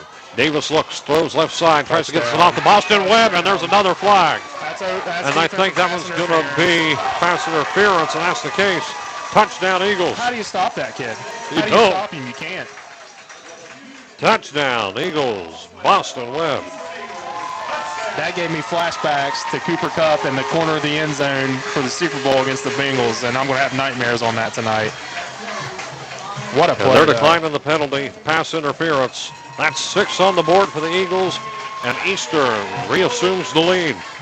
And another catch there by Boston Webb. I believe all 3 touchdowns tonight have been accounted for by the senior Boston Webb. He's got a 73-yarder, a 60-yarder, and now a 14-yarder. 14-yarder, I believe that was 14 yards. But, I mean, you throw him up the ball, and he's probably going to catch it 75% of the time, even if he's getting tackled. Lining up here is Havens for the extra point. Missed the last one. Gonna try to bounce back with this attempt. And here's the kick. It is up, and no doubt about that one. 20-13. Eastern takes the lead back here with 5:09 to go in the ball game, and we'll stay. HometownChevy.com. Meet Jordan Thornsberry with Key Realty, a local realtor who knows our community and cares about helping families find the right home. Whether you're buying your first home or ready to sell, Jordan's here to guide you every step of the way. Call 740-835-1581 today. Looking for a rewarding career with a global leader? Kirchhoff Automotive, a family-owned company, offers you the chance to grow and succeed. Kirchhoff Automotive in Waverly is hiring now with starting wages from $18.83 to $20.33 an hour. Visit our career website today for more information. Clinkers Lumber in Waverly offers... You're watching the Eastern High School Sports Network, presented by Austin's Heating and Cooling, powered by TotalMedia Sports. Right back on Total Media Sports. All 3 touchdowns this evening for the Eastern Eagles have been accounted for by the senior, Boston Webb. Made another one right there, and it is now 20-13 Eagles, a 14-yard touchdown from Boston Webb. And we talk about everything he does out on this field. This is one special kid right here. He's a great football player. He's fun to watch. From everything I've heard and seen about the kid, he's a great kid as well. He's got a bright future ahead of him. And this one is going to be out of bounds just beyond the 15-yard line, which will give South Point some extra yardage here as they set up shop, looking to once again tie this ball game if they can with 5:09 to go. And Jared, right now is where Eastern's defense needs to do something now more than ever. We've seen some moves here tonight, but this right here is probably the most crucial drive of the ball game. Yeah, this is do or die, because I could see if South Point comes down here and scores, there's a scenario where they go for 2. They've already had an extra point blocked. They're coming off a 3-win season. They really don't have anything to lose. Non-conference game. This is a huge stop, and that was unfortunate to kick that out of bounds right there. I don't think that was Boston Webb. They must have been giving him a breather. No, mark it at the 35-yard line. So at South Point's own 35. A turnover would be ideal in this situation. They are 65 yards away from the end zone.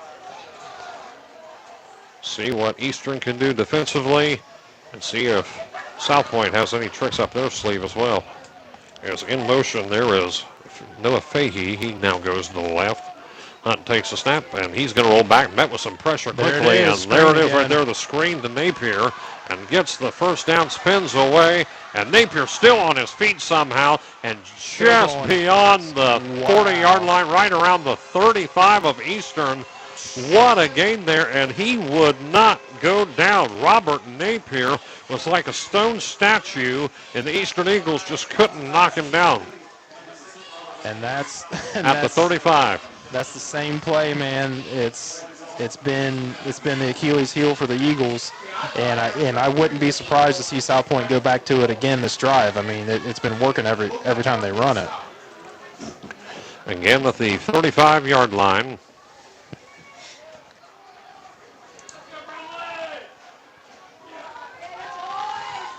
.4:33 to go in the ball game. Hunt takes the snap. He looks, and he's got a man. He's looking at him, and he throws it over left side. And this one is going to be caught, I believe, by Noah Fahey. And that's just, he's rolling out, and those pockets are just getting wide open. Scratch that. Elijah Patterson makes the reception. So Patterson reels that one in. And this one keeps moving right along. I'd like to see Eastern's corners get a little aggressive here, start maybe doing a little bump, cover one, something like that to get these receivers off balance. Another good gain brings up yet again first down for South Point. The ball is marked at the 24-yard line.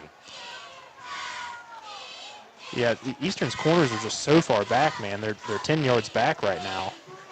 All South Point's got to do is run a quick out. Hunt gets that snap. He looks, and Eastern trying to bring that pressure, but Hunt trying to find his way through. Hunt down the sideline, just around the 15. And it looks like he was pushed out, they're saying, by Eli Schaefer. Schaefer was the one who was able to get him out of bounds.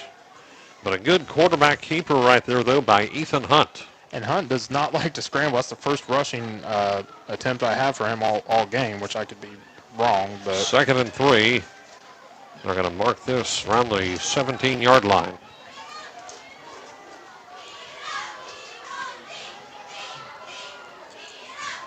Hunt looks directing traffic. 2 receivers up top. And Hunt is going to hand this one off. And looks like it is going to be dropped right down, as that is, I think they're saying Keandre Garrett. Yeah, number 21. Rare carry for him tonight. His first carry, Cade Lice makes a tackle. It is going to be a first down, of course. Yep, another first down for South Point. First carry here of the night. Deep in the red zone. At the 11-yard line. The clock continues to run under 3.5 minutes in regulation.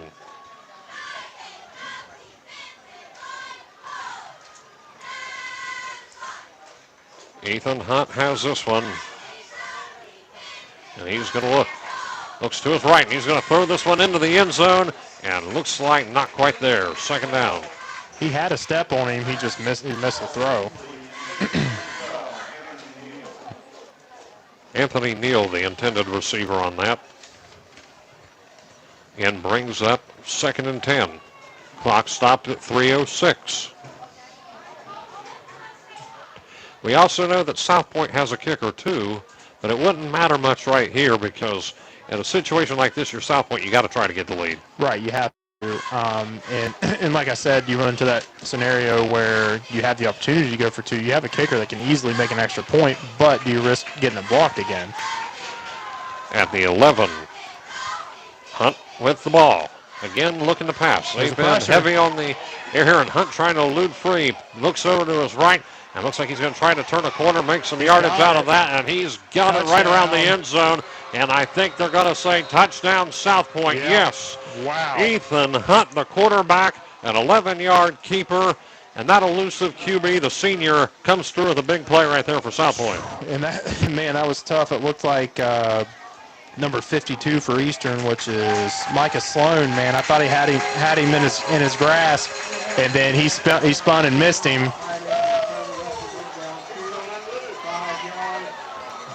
Wait a minute. What's this coach doing? Coach up here, and the official was saying something. Get someone off the field, they're saying. Oh, about the coach. What's the call? I didn't even see a flag. No flags out. A lot of confusion here. Seeming are they going to call something late on South Point, and they are. Are they saying the play didn't happen? Why? Even I'm a little bit thrown back by that one, to be honest with you folks, and I'm trying to pick this one apart. And you hear the South Point fans showing their disapproval for it. I couldn't hear what the referee said. Wow. It's going to be... They took the touchdown away. They said he stepped out at the 2, I believe. South Point trying to rally up here, and yes, they are saying he stepped out just short of the end zone. They had the touchdown at first, and there was a call down there for a touchdown. Yeah, the official at the very end of the end zone did call a touchdown. The official He was right on top of the play. But they took the ball back. So they are saying that Hunt stepped out of bounds. They do take away the quarterback keeper. I'm very confused. Yeah, or is this a PAT right now? They took the score off, as you can tell. You can't hear anything they're saying down here. This has been kind of a confusing conclusion. I think they took the touchdown away. Are they taking it? No, because Hunt is still out there, unless they're going for a two-point conversion. And I think that is what they're doing, Jared. Yep, the touchdown is there. They are going for two. And the Eastern fans making some noise here. They got to make the stop and a whistle-blown timeout called. So sorry for the confusion there, folks. As I'm sure you watching at home, it'd be hard to not to be as confused as we are. But they did say, at one point, someone's down there did say that he stepped out short. And then another review said that he did score. And then after they talked together, they went back and said it was a touchdown. And then South Point lined up for a two-point conversion. That being said, we're going to keep it right here. With, again, 2:51 to go in the ball game. Jared, of course, we know now what we know, and that is that it is a touchdown. But now we're looking at a situation where clearly South Point is going for two. Eastern, what do you got to do now? You got to stop them. Exactly. Well, it's pretty cut and dry, but what's South Point going to do here? I'm not 100% sure, honestly. Their quarterbacks had success running the ball this possession. They've had a little bit of success throwing the ball. So, I mean, if he wants to roll, I think you do some kind of waggle, you roll out, and you see what happens. You give your quarterback a chance. So, again, a lot of confusion taking place here. I would not run it up the gut. They took back the touchdown. They brought it back after another discussion. So here we are. Two-point conversion attempt. No, I think they might be. Let's see what they're doing. Yes, Hunt is in the gun. They're still going for two. You got to watch the read options. Someone needs to be on Hunt. Hunt takes a snap, low snap, and Hunt has to try to get this one into the end zone. Eagle pressure. He slips. He stumbles. And Hunt is looking to his left. He's going to throw into the end zone, and it is bobbled away and looked like it was no good. Eastern holds the lead. A lucky break again for the Eagles. Lady Luck is on the Eagles' side tonight. That is such a nerve-wracking play when that quarterback is scrambling, making more time, because in the back in the secondary, you have to stay on your guy and you have to keep looking around. That's a hard play. 2:51 to go in the fourth quarter. Eastern keeps. Clinkers Lumber in Waverly offers quality materials and expert advice for all your projects. Your trusted partner in construction. Clinkers Lumber and Builder Supplies in Waverly. Thank you to Neil Eist and family for supporting the Eastern Eagles.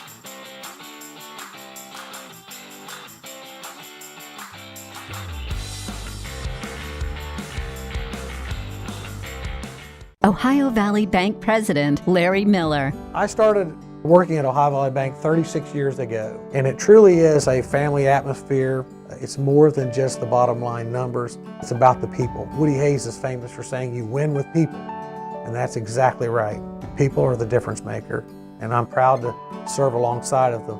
Here at Ohio Valley Bank, we cherish our employees because they really do want to make a difference in their community. You're watching the Eastern High School Sports Network, presented by Austin's Heating and Cooling, powered by TotalMedia Sports. We'll step aside and be right back. And back here where the Eastern Eagles about to get this one back, a two-point conversion attempt by South Point, which would have given them the lead after some confusion in the end zone. It was indeed a quarterback keep and a touchdown by the senior Ethan Hunt. Hunt was met with some defensive pressure by the Eagles and could not find a man in the end zone. And that is what brought us here, 20-19. And Jared, all it comes down to now, of course, South Point has two timeouts. It comes down now to clock management.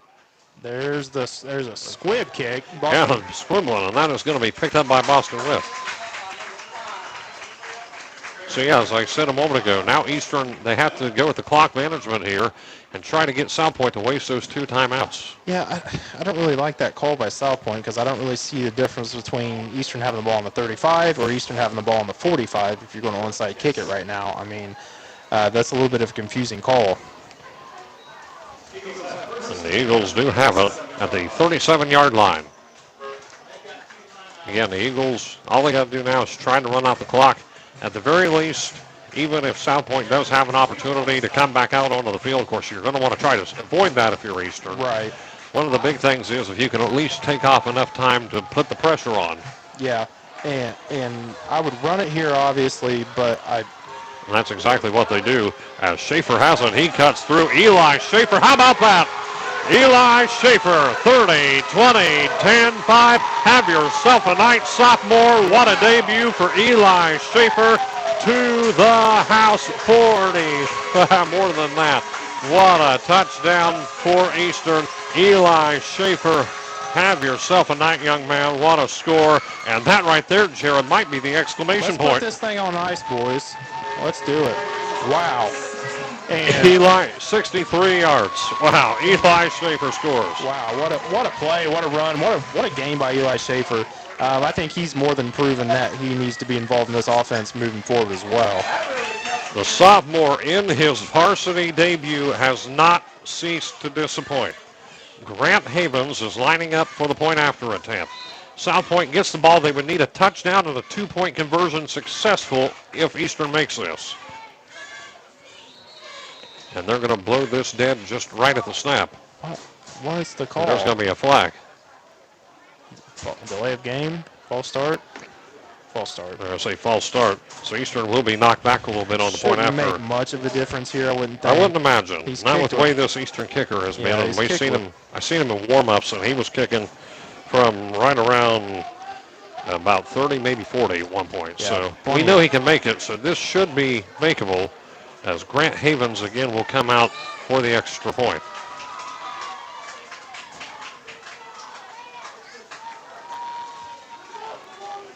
And the kick is up, and it is good. 27-19. Eastern with a big exclamation point from Eli Schaefer.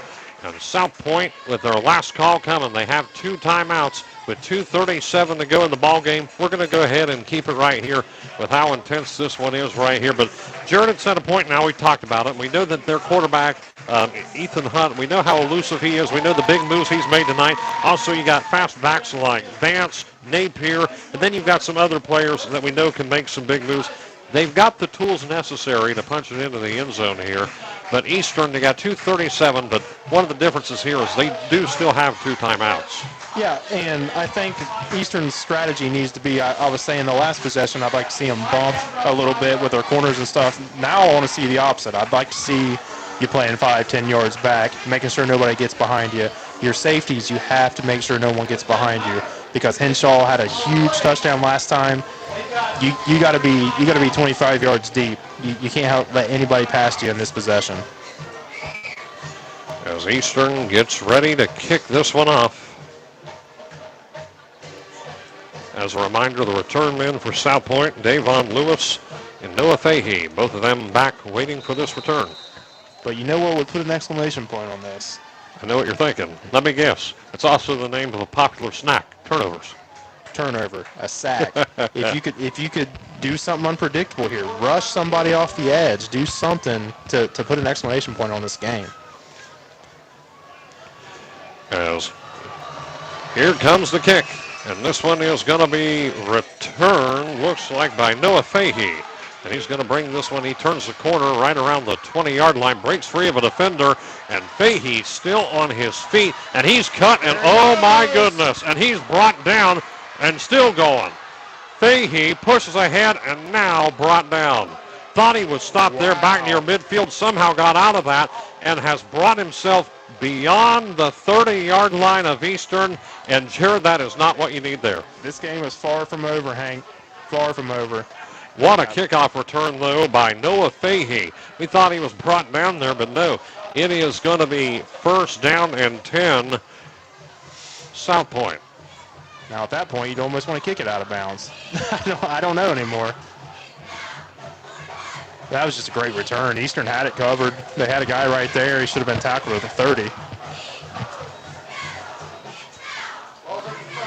The ball is going to be marked at the 30-yard line. A good game, though. Again, cannot beat that into you enough by Noah Fahey. No, that was a great play by him. As they line up here at the 30-yard line. Again, it is 1st and 10, 2:19 to go in regulation. South Point needs a touchdown and a 2-point conversion to tie this ball game.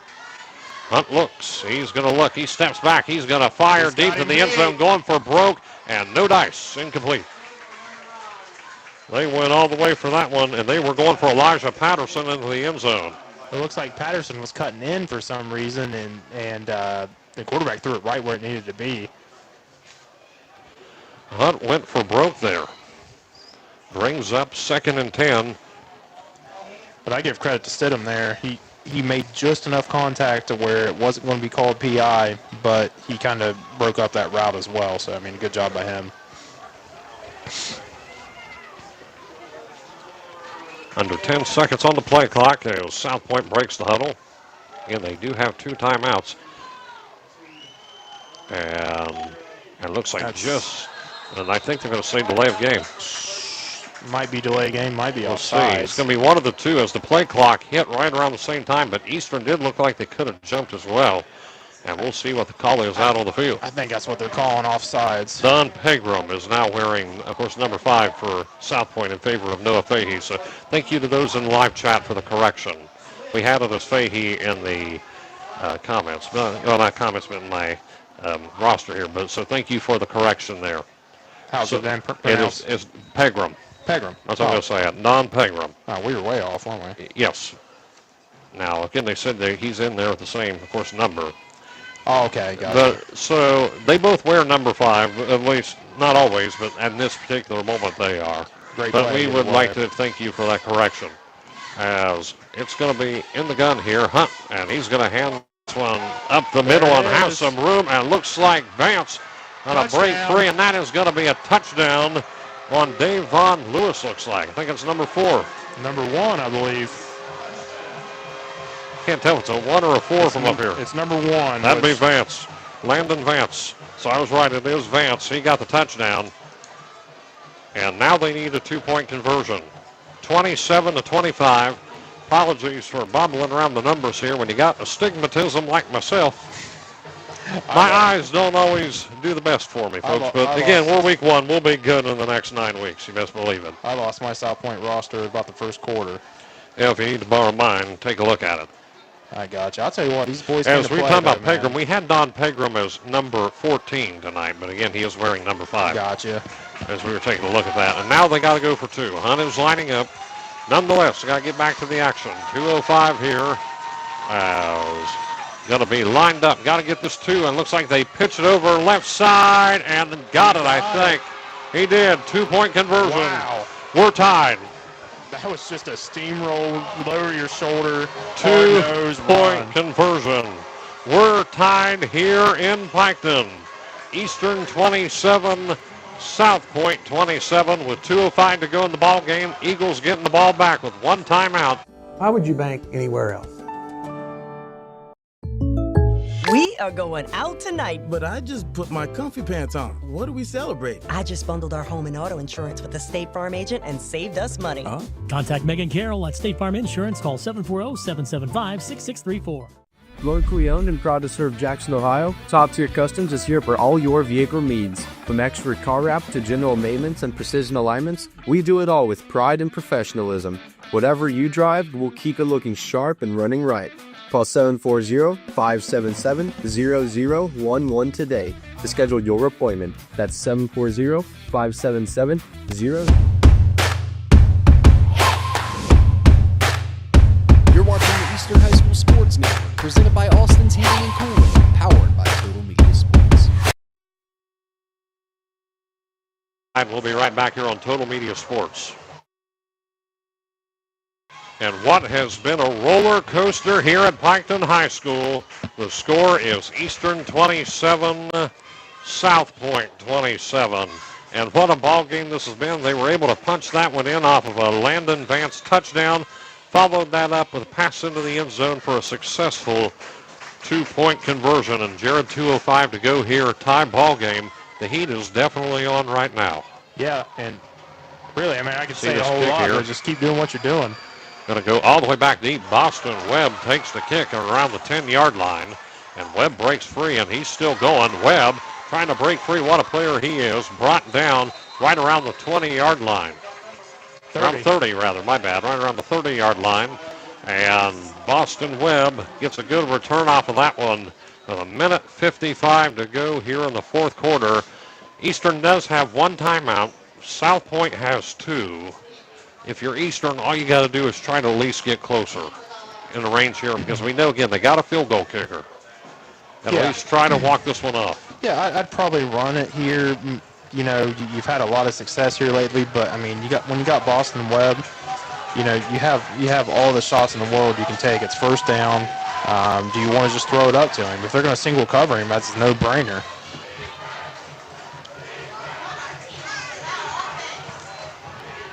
I don't know if they're going to bring a safety over there to help or not. Looks like number 4 is going to be there to help. But 3 receivers up top, 1 to the bottom. Austin in motion. And Davis looks. He's going to throw this one all the way down to Boston Webb and overthrows that one over the head of Webb and went for a deep ball there to Webb. Incomplete. Second down. Minute 50 on the clock. There's a flag on the play at midfield. I think it might be illegal contact on South Point.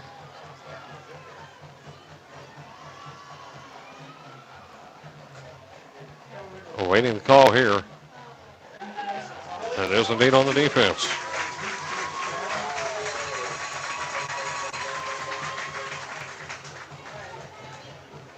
So that one falls against South Point.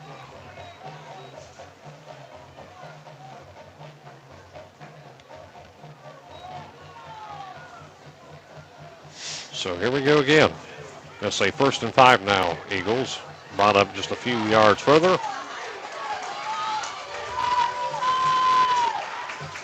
You got Boston on the island out there. I'd throw it to him again. Bryden Davis takes the snap, and he's going to throw this one quickly out to Schaefer, who drops it and falls down on it, but the ball was dead anyway. So it was an incomplete pass, as it'll be ruled to Eli Schaefer, but still good hustle by Schaefer to fall back onto that one. Yeah, you always got to be cautious with that. It's obviously a forward pass, but you never know when a referee's going to get a wild hair and say it's a live ball. So knows to avoid disaster there. It is 2nd down and 5. 1:47 on the clock. Again, tie ball game. And what a night this has been. Week 1, folks. It doesn't get any better than this. It does not. 27-27 under the Friday night lights.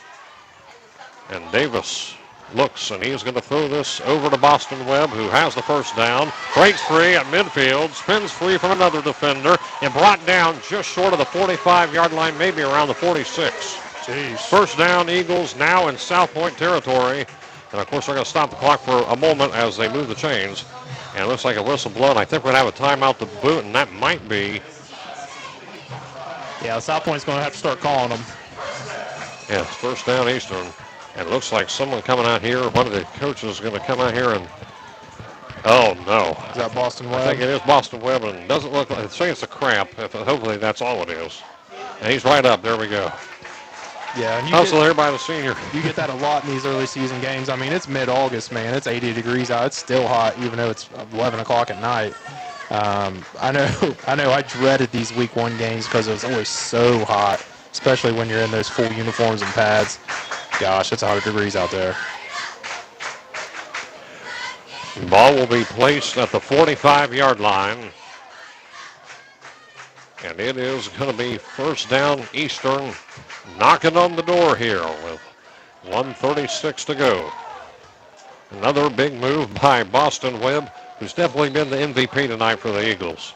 No honorable mention, though, to Eli Schaefer, the way he's been playing. There's right side, and that one's going to be overthrown at a late hit afterwards, but looks like that one was intended for Isaiah Stidham.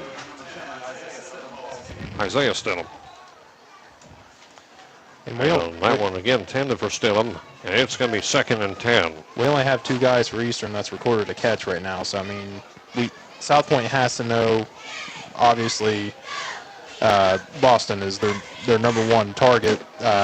Schaefer's had a couple thrown at him as well.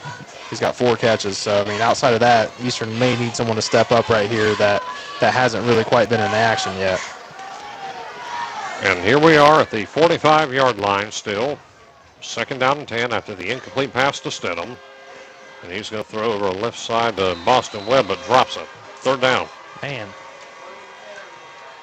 Killing a little bit of time here, if anything. 1:27 now on the clock. Yeah, you're in one of these weird situations, though. You got a 3rd and 10. If you don't get it, I mean, do you punt? I almost would. If you don't get any yards, it would here. be the conservative call to make. Would be going for. I think if we didn't get any yards here, I would definitely punt. If you get 5 yards, I'm thinking differently. But you need to get at least 5 here. 3rd and 10. Ball again at the 45-yard line. 1:27 to go in the 4th. And takes the handoff here. And that is going to be Eli Schaefer is going to be brought down for a loss of yards on that one. A big defensive stop by South Point. Man. And that's going to be 4th down. And Jared, I mean, you might be right about punting. I would definitely punt. I don't understand the play call. I mean, I don't want to question Eastern's coaching here. They obviously know what they're doing, but they're going to call timeout, and that's their final timeout. So let's go ahead and keep it right here, Jared, and kind of break this down. Of course, they went for Eli Schaefer, hoping to get some yardage on the ground. And instead of going forward, they went backward for a short loss, it looked like. And so with 4th and long coming, I think they're going to go for it. I haven't seen them bring in the punt team, and they're huddled around with Coach Tomlinson. They may just be throwing a heave up to Boston Webb at this point and hoping for the best. Hey, why not?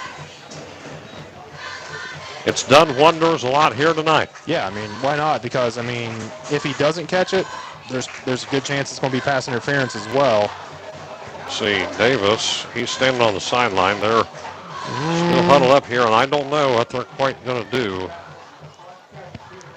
They still got the offense Brian up there, Davis, it looks like. You still see him. He's out there talking to Coach Scott Tomlinson on the sideline. He's giving Davis the play. They're going for it. Man, this is a gutsy move. But, hey, I don't want to go to overtime either, so and they add 3 seconds to the clock. It's 1:17 now. It was 1:14. They put 3 back on. Eastern's going for it. It is 4th and 11. This is wild. We'll see how it pays off. And Bryden Davis looks. And does he have some magic in him? And it is bobbled around. Incomplete turnover on down. He had him.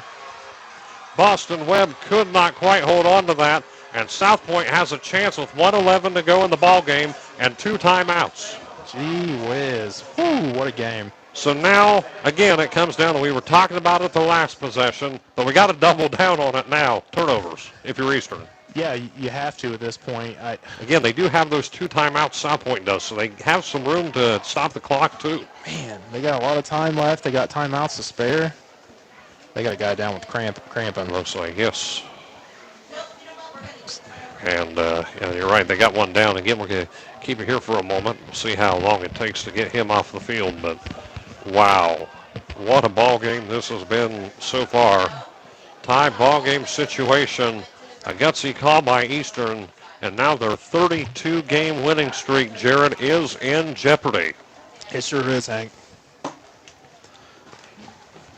And I'll tell you what, the way South Point's been playing on offense, I'm a little bit nervous on what Eastern's going to be able to do to stop them. I mean, I'm thoroughly impressed with South Point, man. They came, they showed up, they're ready to play. You can tell they're very well coached. I think they got a slew of victories ahead of them. I really do.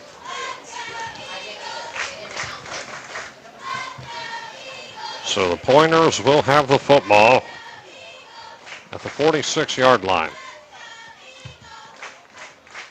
But with the way this offense has been playing here tonight, it is crucial for a defensive stop. Yeah, we really haven't been able to stop them this second half. And looks like it was number 55 for South Point that was down, which would be Jay Markham, who Again, we talked about him a lot tonight, and it looks like he might have a little bit of a cramp, and he's out on the sideline walking it up. Yeah, he's a solid football player. Hopefully he's just, it looks like he's cramping. Hopefully he's able to get back into this game for South Point. Well, we've been out here a while. Well, yeah, we have. The time is 10:30. We have played 3.5 hours of football. Yeah. Not counting delays. My son's been in bed for an hour and a half. It might be daylight by the time we get home. Hunt looks, throws it down the middle, and that one dropped. Had an opening, though, as Pegram was the intended man on that. As Pegram drops it, and that brings up second down. 2nd and 10 here. Minute 7. Eastern's got to try and turn it over, get the ball back, or hold them up defensively enough to force this into overtime. I think depending on how much time you have left, which more than likely, if you get even if you get a 3 and out, you're going to have less than 20 seconds when you get the ball. I would almost take it to overtime if you get to that point. As Hunt back to pass, and this one, a little bit of contact, but I think that one might have been, incomplete. I think he caught it. No, yeah. I thought there for a second, it looked like it hit the ground. Then it was, of course, rule of catch, so they got it. That is Davon Lewis, and that's going to be 3rd and short now. Eastern needs a stop. Hunt looks, and he's going to pitch this one over left to Vance, and Vance trying to break free of an Eastern defender, and he is going to be brought down just past the 40-yard line, and the clock stops for a minute at 37 seconds. They're going to say penalty call, I believe. Block in the back. If this is a block in the back, this is a huge call. Holding on the offense. Still, it does go towards South Point, and it does knock them back a little bit. That's huge. That's holding on the offense. That's the biggest call of this game so far. They're going to repeat 3rd down. You hear Eastern's fans getting excited now. A heartbeat still. Yeah, because that was a great play by South Point. I didn't see the holding call, not saying it wasn't there.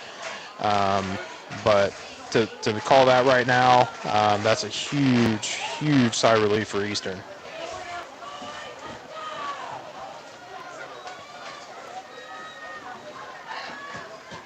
This one going to be knocked all the way back over to the other side of the field at South Point's own 48-yard line. Of course, a 10-yard penalty makes it 3rd and 11.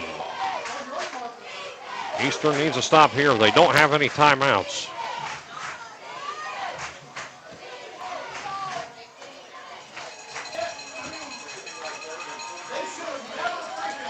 And again, off that penalty. I'm not sure what they had potential there, Jared, but it looks like got another substitution coming in as looks like Pegram come back in. He's now going to go to the bottom, and going up top is going to be, looks like Hanshaw will stay out on the field, looks like. I'm not sure what the referees could be talking about right now. I'm not really sure at this point either, as I think we've run out of possible ideas. Richie's is closed, Giovanni's is closed, Taco Bell's closed, so I'm not sure. They're probably trying to figure out where they're going to eat. Emma's Frosty Cream is definitely closed. Unfortunately. I know, man. I could go for an Emma's Frosty Cream pizza. I'll tell you what. Hey, I was hoping that we would have this game in Beaver tonight for that one reason. I miss Emma's. Have you ever got a cheeseburger from Emma's Frosty Cream? No. So good. So stinking good, dude. I'm going to have to try that next time. I probably ate a million of those growing up. That's on my week 3 bucket list when we go to Eastern in week 3. You'll enjoy it. So after this, so they're still out there discussing. And I have no idea what this could even be about. I think are they talking about the spot of the ball? I don't know. I mean, there was a holding call. There's nothing there to review. Yeah, it's not that hard. I mean, I don't know what exactly this is. 10 yards. And it looks like something maybe out with the chains, because you see the down marker just went down and the chains. The thing just went out, but I don't think it'd be an equipment issue either. I don't know if they're trying to figure, was the holding after he got the first down, but that shouldn't matter, I wouldn't think, at this point. I don't know when the holding took place, but, I mean, it's 10 yards from the spot of the foul, so it shouldn't be that difficult. But the chain gang isn't holding up first, second, third, or fourth down right now. So I'm wondering if they're trying to figure out what down it is.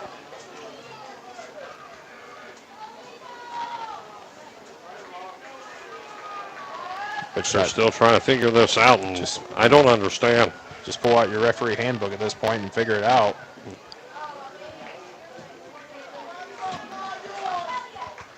Well, we'll see what happens here. Again, 37 seconds left on the clock. One thing we know for sure is that South Point has quite a ways to go now. Are they calling another lightning delay? Why would they? If there's 37 seconds to go in regulation, Dude, are we calling some sort of, they're now going to the sidelines, but what is going on here, folks, I could not tell you. At this point, go finish the game at the indoor thing. I don't even go to the gym and finish it. Football in the oven. Yeah, hey, why not? I've called plenty of basketball games in there with both you and your uncle. Yeah, let's add a football game to that list. Piketon basketball's got an exciting, they got a new coach coming up. Yes, Adam Cox coming over from New Boston. Heard some good things about him. I'm looking forward to seeing what they can do this year. They're still, again, talking things over here. And on the sideline, I'm not really sure. They're delaying the game over something. I have no idea. But what it could be at this point. Again, folks, it is 10:37 p.m. We have been here for 3 hours and 37 minutes playing this ball game. They're now coming out here on the field. This has been a long one with all these stoppages. And looks like they're coming back out on the field. So whatever it was, and they're talking to Coach Tomlinson on the sidelines. So what? Second down, I think it is. So perhaps I don't think it is, though. I was waiting on an explanation, which it never came. It's third down. Technically, it should be third down, but I don't know why the marker says second down. I've never seen anything like that in my life. They weren't sure what down it was. Did they take back one of the past plays and reset it? Well, that'd be what they would technically have to do. Hunt throws this out of bounds. That's intentional grounding. And they don't call that one. I mean, he wasn't outside the pocket. There was nobody around. Now they're saying third down for real this time. 31 seconds on the clock. I am not sure what that is about. So that last play was second down. And now we're third down. I think that's right. Or was it third down?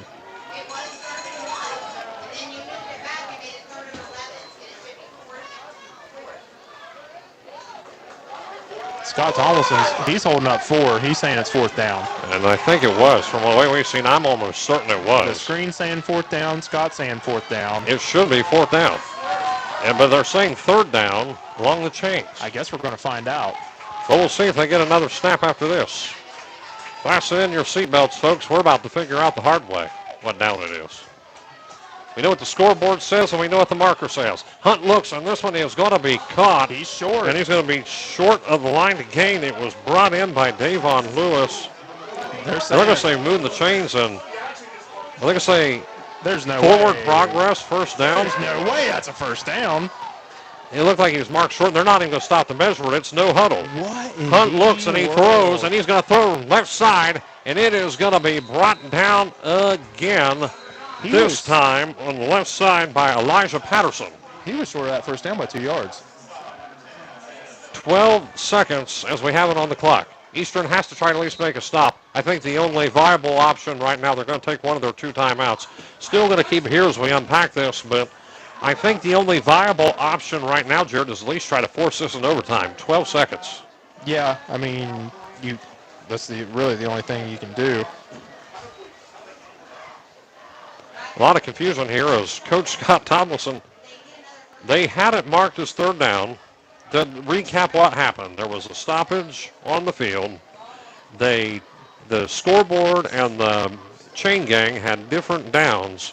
The officials went with what the chain gang had. I'm going to hit the comments here. And we're looking, but we had it here was third down. Should have been fourth, I believe. Unless there is something we are missing in some sort of technicality, I'm not going to speak too much on it in terms of opinion.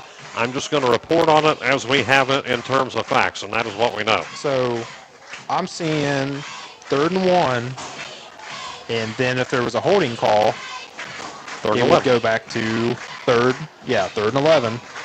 I don't know how that would have been. I don't think we missed anything up here. I don't know how that would have been second down. Man, I don't know.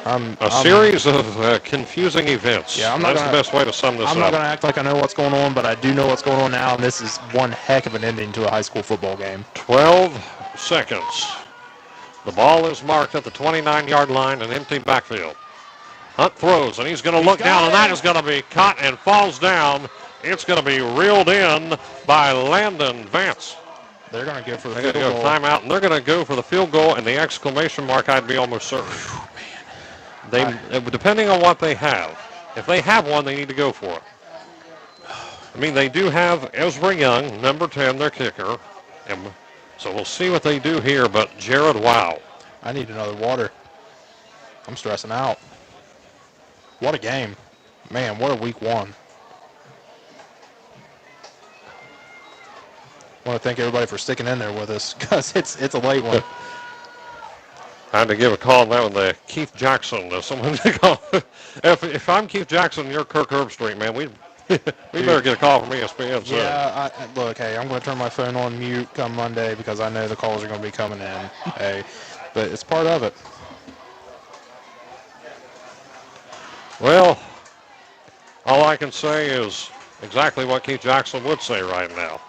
Whoa, Nelly, we got ourselves a hoss fight in the big house. Yep. What a football game, man. Gosh, I can't say enough about these two teams. 7 seconds. Ezra Young will go for the field goal, and what would be the exclamation mark of this ball game? 32-game winning streak on the line. Right here, they blocked a kick earlier tonight. Young is lined up. 7 seconds. It is up, and it is good. 2 seconds still on the board, but the celebration on the sideline for South Point. Hey, all credit to them, man. These guys, they drove, an hour and 20 minutes, whatever, hour and a half probably, to get up here from South Point. 2 seconds on the clock. What a game they played. Not over yet. I've seen crazier stuff. I just can't remember when. Ezra Young scores, and now it's a 3-point lead for South Point with only 2 seconds to go in the ball game.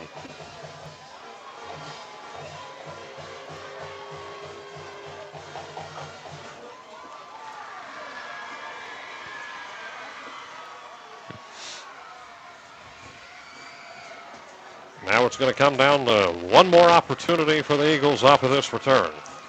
Man. 2 seconds. People out in Beaver are going to be looking back at that call and wondering what in the world happened, because everything I'm thinking back on now, that should have been third down instead of second down. South Point got an extra play possibly, allegedly, and turned into a made field goal to probably end this game, man. What a heartbreak for Eastern and in this 32-game regular season win streak. Like I said, 2 seconds left. Anything can happen. One last move to make here for the Eagles. They got one more turn on the chessboard, and we'll see what happens. I'd be as risky as it may be. I'd be a little bit more confident if South Point's band was on the field over there by. Well, I hate to tell you, my friend. I hate to tell you, my friend, we're not at California or Stanford. No, we are not. We are in Piketon with 2 seconds to go, and here is the kickoff here. And it's going to be a line drive squib kick, and it's going to be returned, and they might go to the pitch game. And the ball is still live and brought down. And South Point comes into Piketon and shatters the regular season undefeated streak of the Eastern Eagles. You know what they say, all good things must come to an end, but what a hard-fought performance by the South Point Pointers, and the field goal by Ezra Young, which put the exclamation point on the board. What a win, though, for the Pointers. Eastern, again, 32-game winning streak in the regular season. Definitely nothing to be ashamed of in retrospect, but all streaks must come to an end. But this one comes to an end in probably the most heartbreaking way fathomable. Yeah, and Eastern's got to hold their heads up high, man. They're a good football team. They played their hearts out tonight. South Point showed up to play, man, and I really do respect what their coach has done down there. They got a squad down there. They got guys that are chippy, that are going to play their hearts out every game. Good job to the Pointers coming up here and getting this W. 30-27, the final score here this evening. When we come back, we'll have post-game wrap-up and more coming your way on Total Media Sports. But South Point comes here to Piketon tonight and picks up the win over the Eastern Eagles. Back with post. 011. Top Tier Customs, the top shelf of vehicle uplifting. Need tires, an oil change, a quick repair? Waverly Tire and Auto Repair has you covered. Located at 716 West Emmett Avenue, we've been keeping Waverly rolling with honest service, fast turnaround, and fair prices.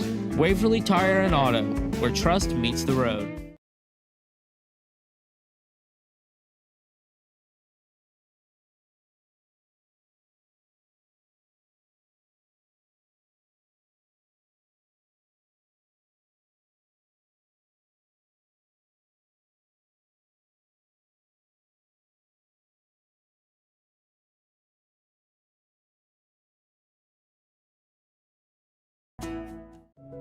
Bodkin Hornback Funeral Home, serving our communities with dignity, compassion, and care when it matters most. Visit bodkinhornbackfunerals.com to learn more.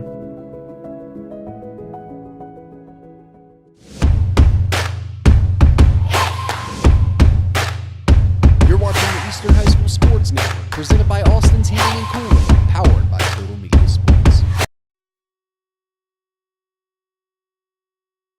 Game analysis here in just a few minutes. And we are back here at Piketon High School. The final score this evening, South Point 30, Eastern 27. The 32-game winning streak for the Eastern Eagles has finally reached its conclusion. But think about it, Jared, 32 straight regular season wins. Before we talk about how this game went, first and foremost, we got to give our kudos and hats off to where it's due. An unbelievable regular season streak, and it came to an end tonight, but what a run it has been. It's been a great run, and you really got to give your hats off to these kids, the past kids that have already graduated, the coaches that may not be here anymore. It's really is a great feat. 32 straight wins. I mean, geez, what? I can't say enough about that. That's insane. We're talking about 4 straight SOC titles, 3 consecutive undefeated seasons, a regional runner-up appearance in that time period. There is definitely nothing to be ashamed of if you're the Eastern Eagles. This game just came down to, like we talked about, what was allowed, what was not allowed, and on top of that, just some of the woes and the upsides for both teams. Right, and I think Eastern, it took them a minute to kind of figure out their identity a little bit, and I still think they're trying to figure that out a little bit because they are missing Jack Montgomery, who is such a big help to them. And, you know, I think that the kid that came in and replaced him tonight did an excellent job, Schaefer. He was phenomenal. I think he had almost 100 yards rushing. He had over 100 yards rushing, so he did a great job. But when you do get Jack back, I mean, that's another weapon that you have because, I mean, you had Boston Webb with 3 touchdowns. You had Schaefer playing great. I think this team is really going to be have a great season and be a really good football team. And I can agree with you on that one, Jared, as we take a look here at what is to come for South Point. They will be at home against Racine Southern next week, at Wellston, and then Sims Valley before opening up conference play against Rock Hill next week here on the Eastern Sports Network. We'll be live to you from Jackson County at Oak Hill and Davis Stadium, another turf field, as the Eastern Eagles travel to Oak Hill to take on the Mighty Oaks, who last we seen were trailing by multiple possessions against Wellston. So it looks like that one might be a battle of 0-1 teams next week. But Jared, any final thoughts before we send her home? No, I think Eastern's just got to get back to the drawing board this week. I mean, this was such a competitive game that could have went either way. You got to hold your head up high coming into this next week against Oak Hill and really get back on track. And there's a ton of season left. This could be still a gold ball season, a successful season, and it's really just one step at a time. Well, this wraps it up for us here tonight. Again, the final score, Eastern 30, South Point 30, Eastern 27, and also tune in to Football Friday nights on the radio if you're listening on 100.1, 100.9. They got the Eco Scoreboard Show. Either way, if you want the scores, go check them out. So we'd like to thank our stream crew this evening, Logan Ramey upstairs, the cameraman Kyson Landrum. Phenomenal job, fellows, and let's send her home. For Jared Vogelmore, this is Hayden Milliken. One more time, South Point ends the undefeated streak, 30-27. Good night, God bless, and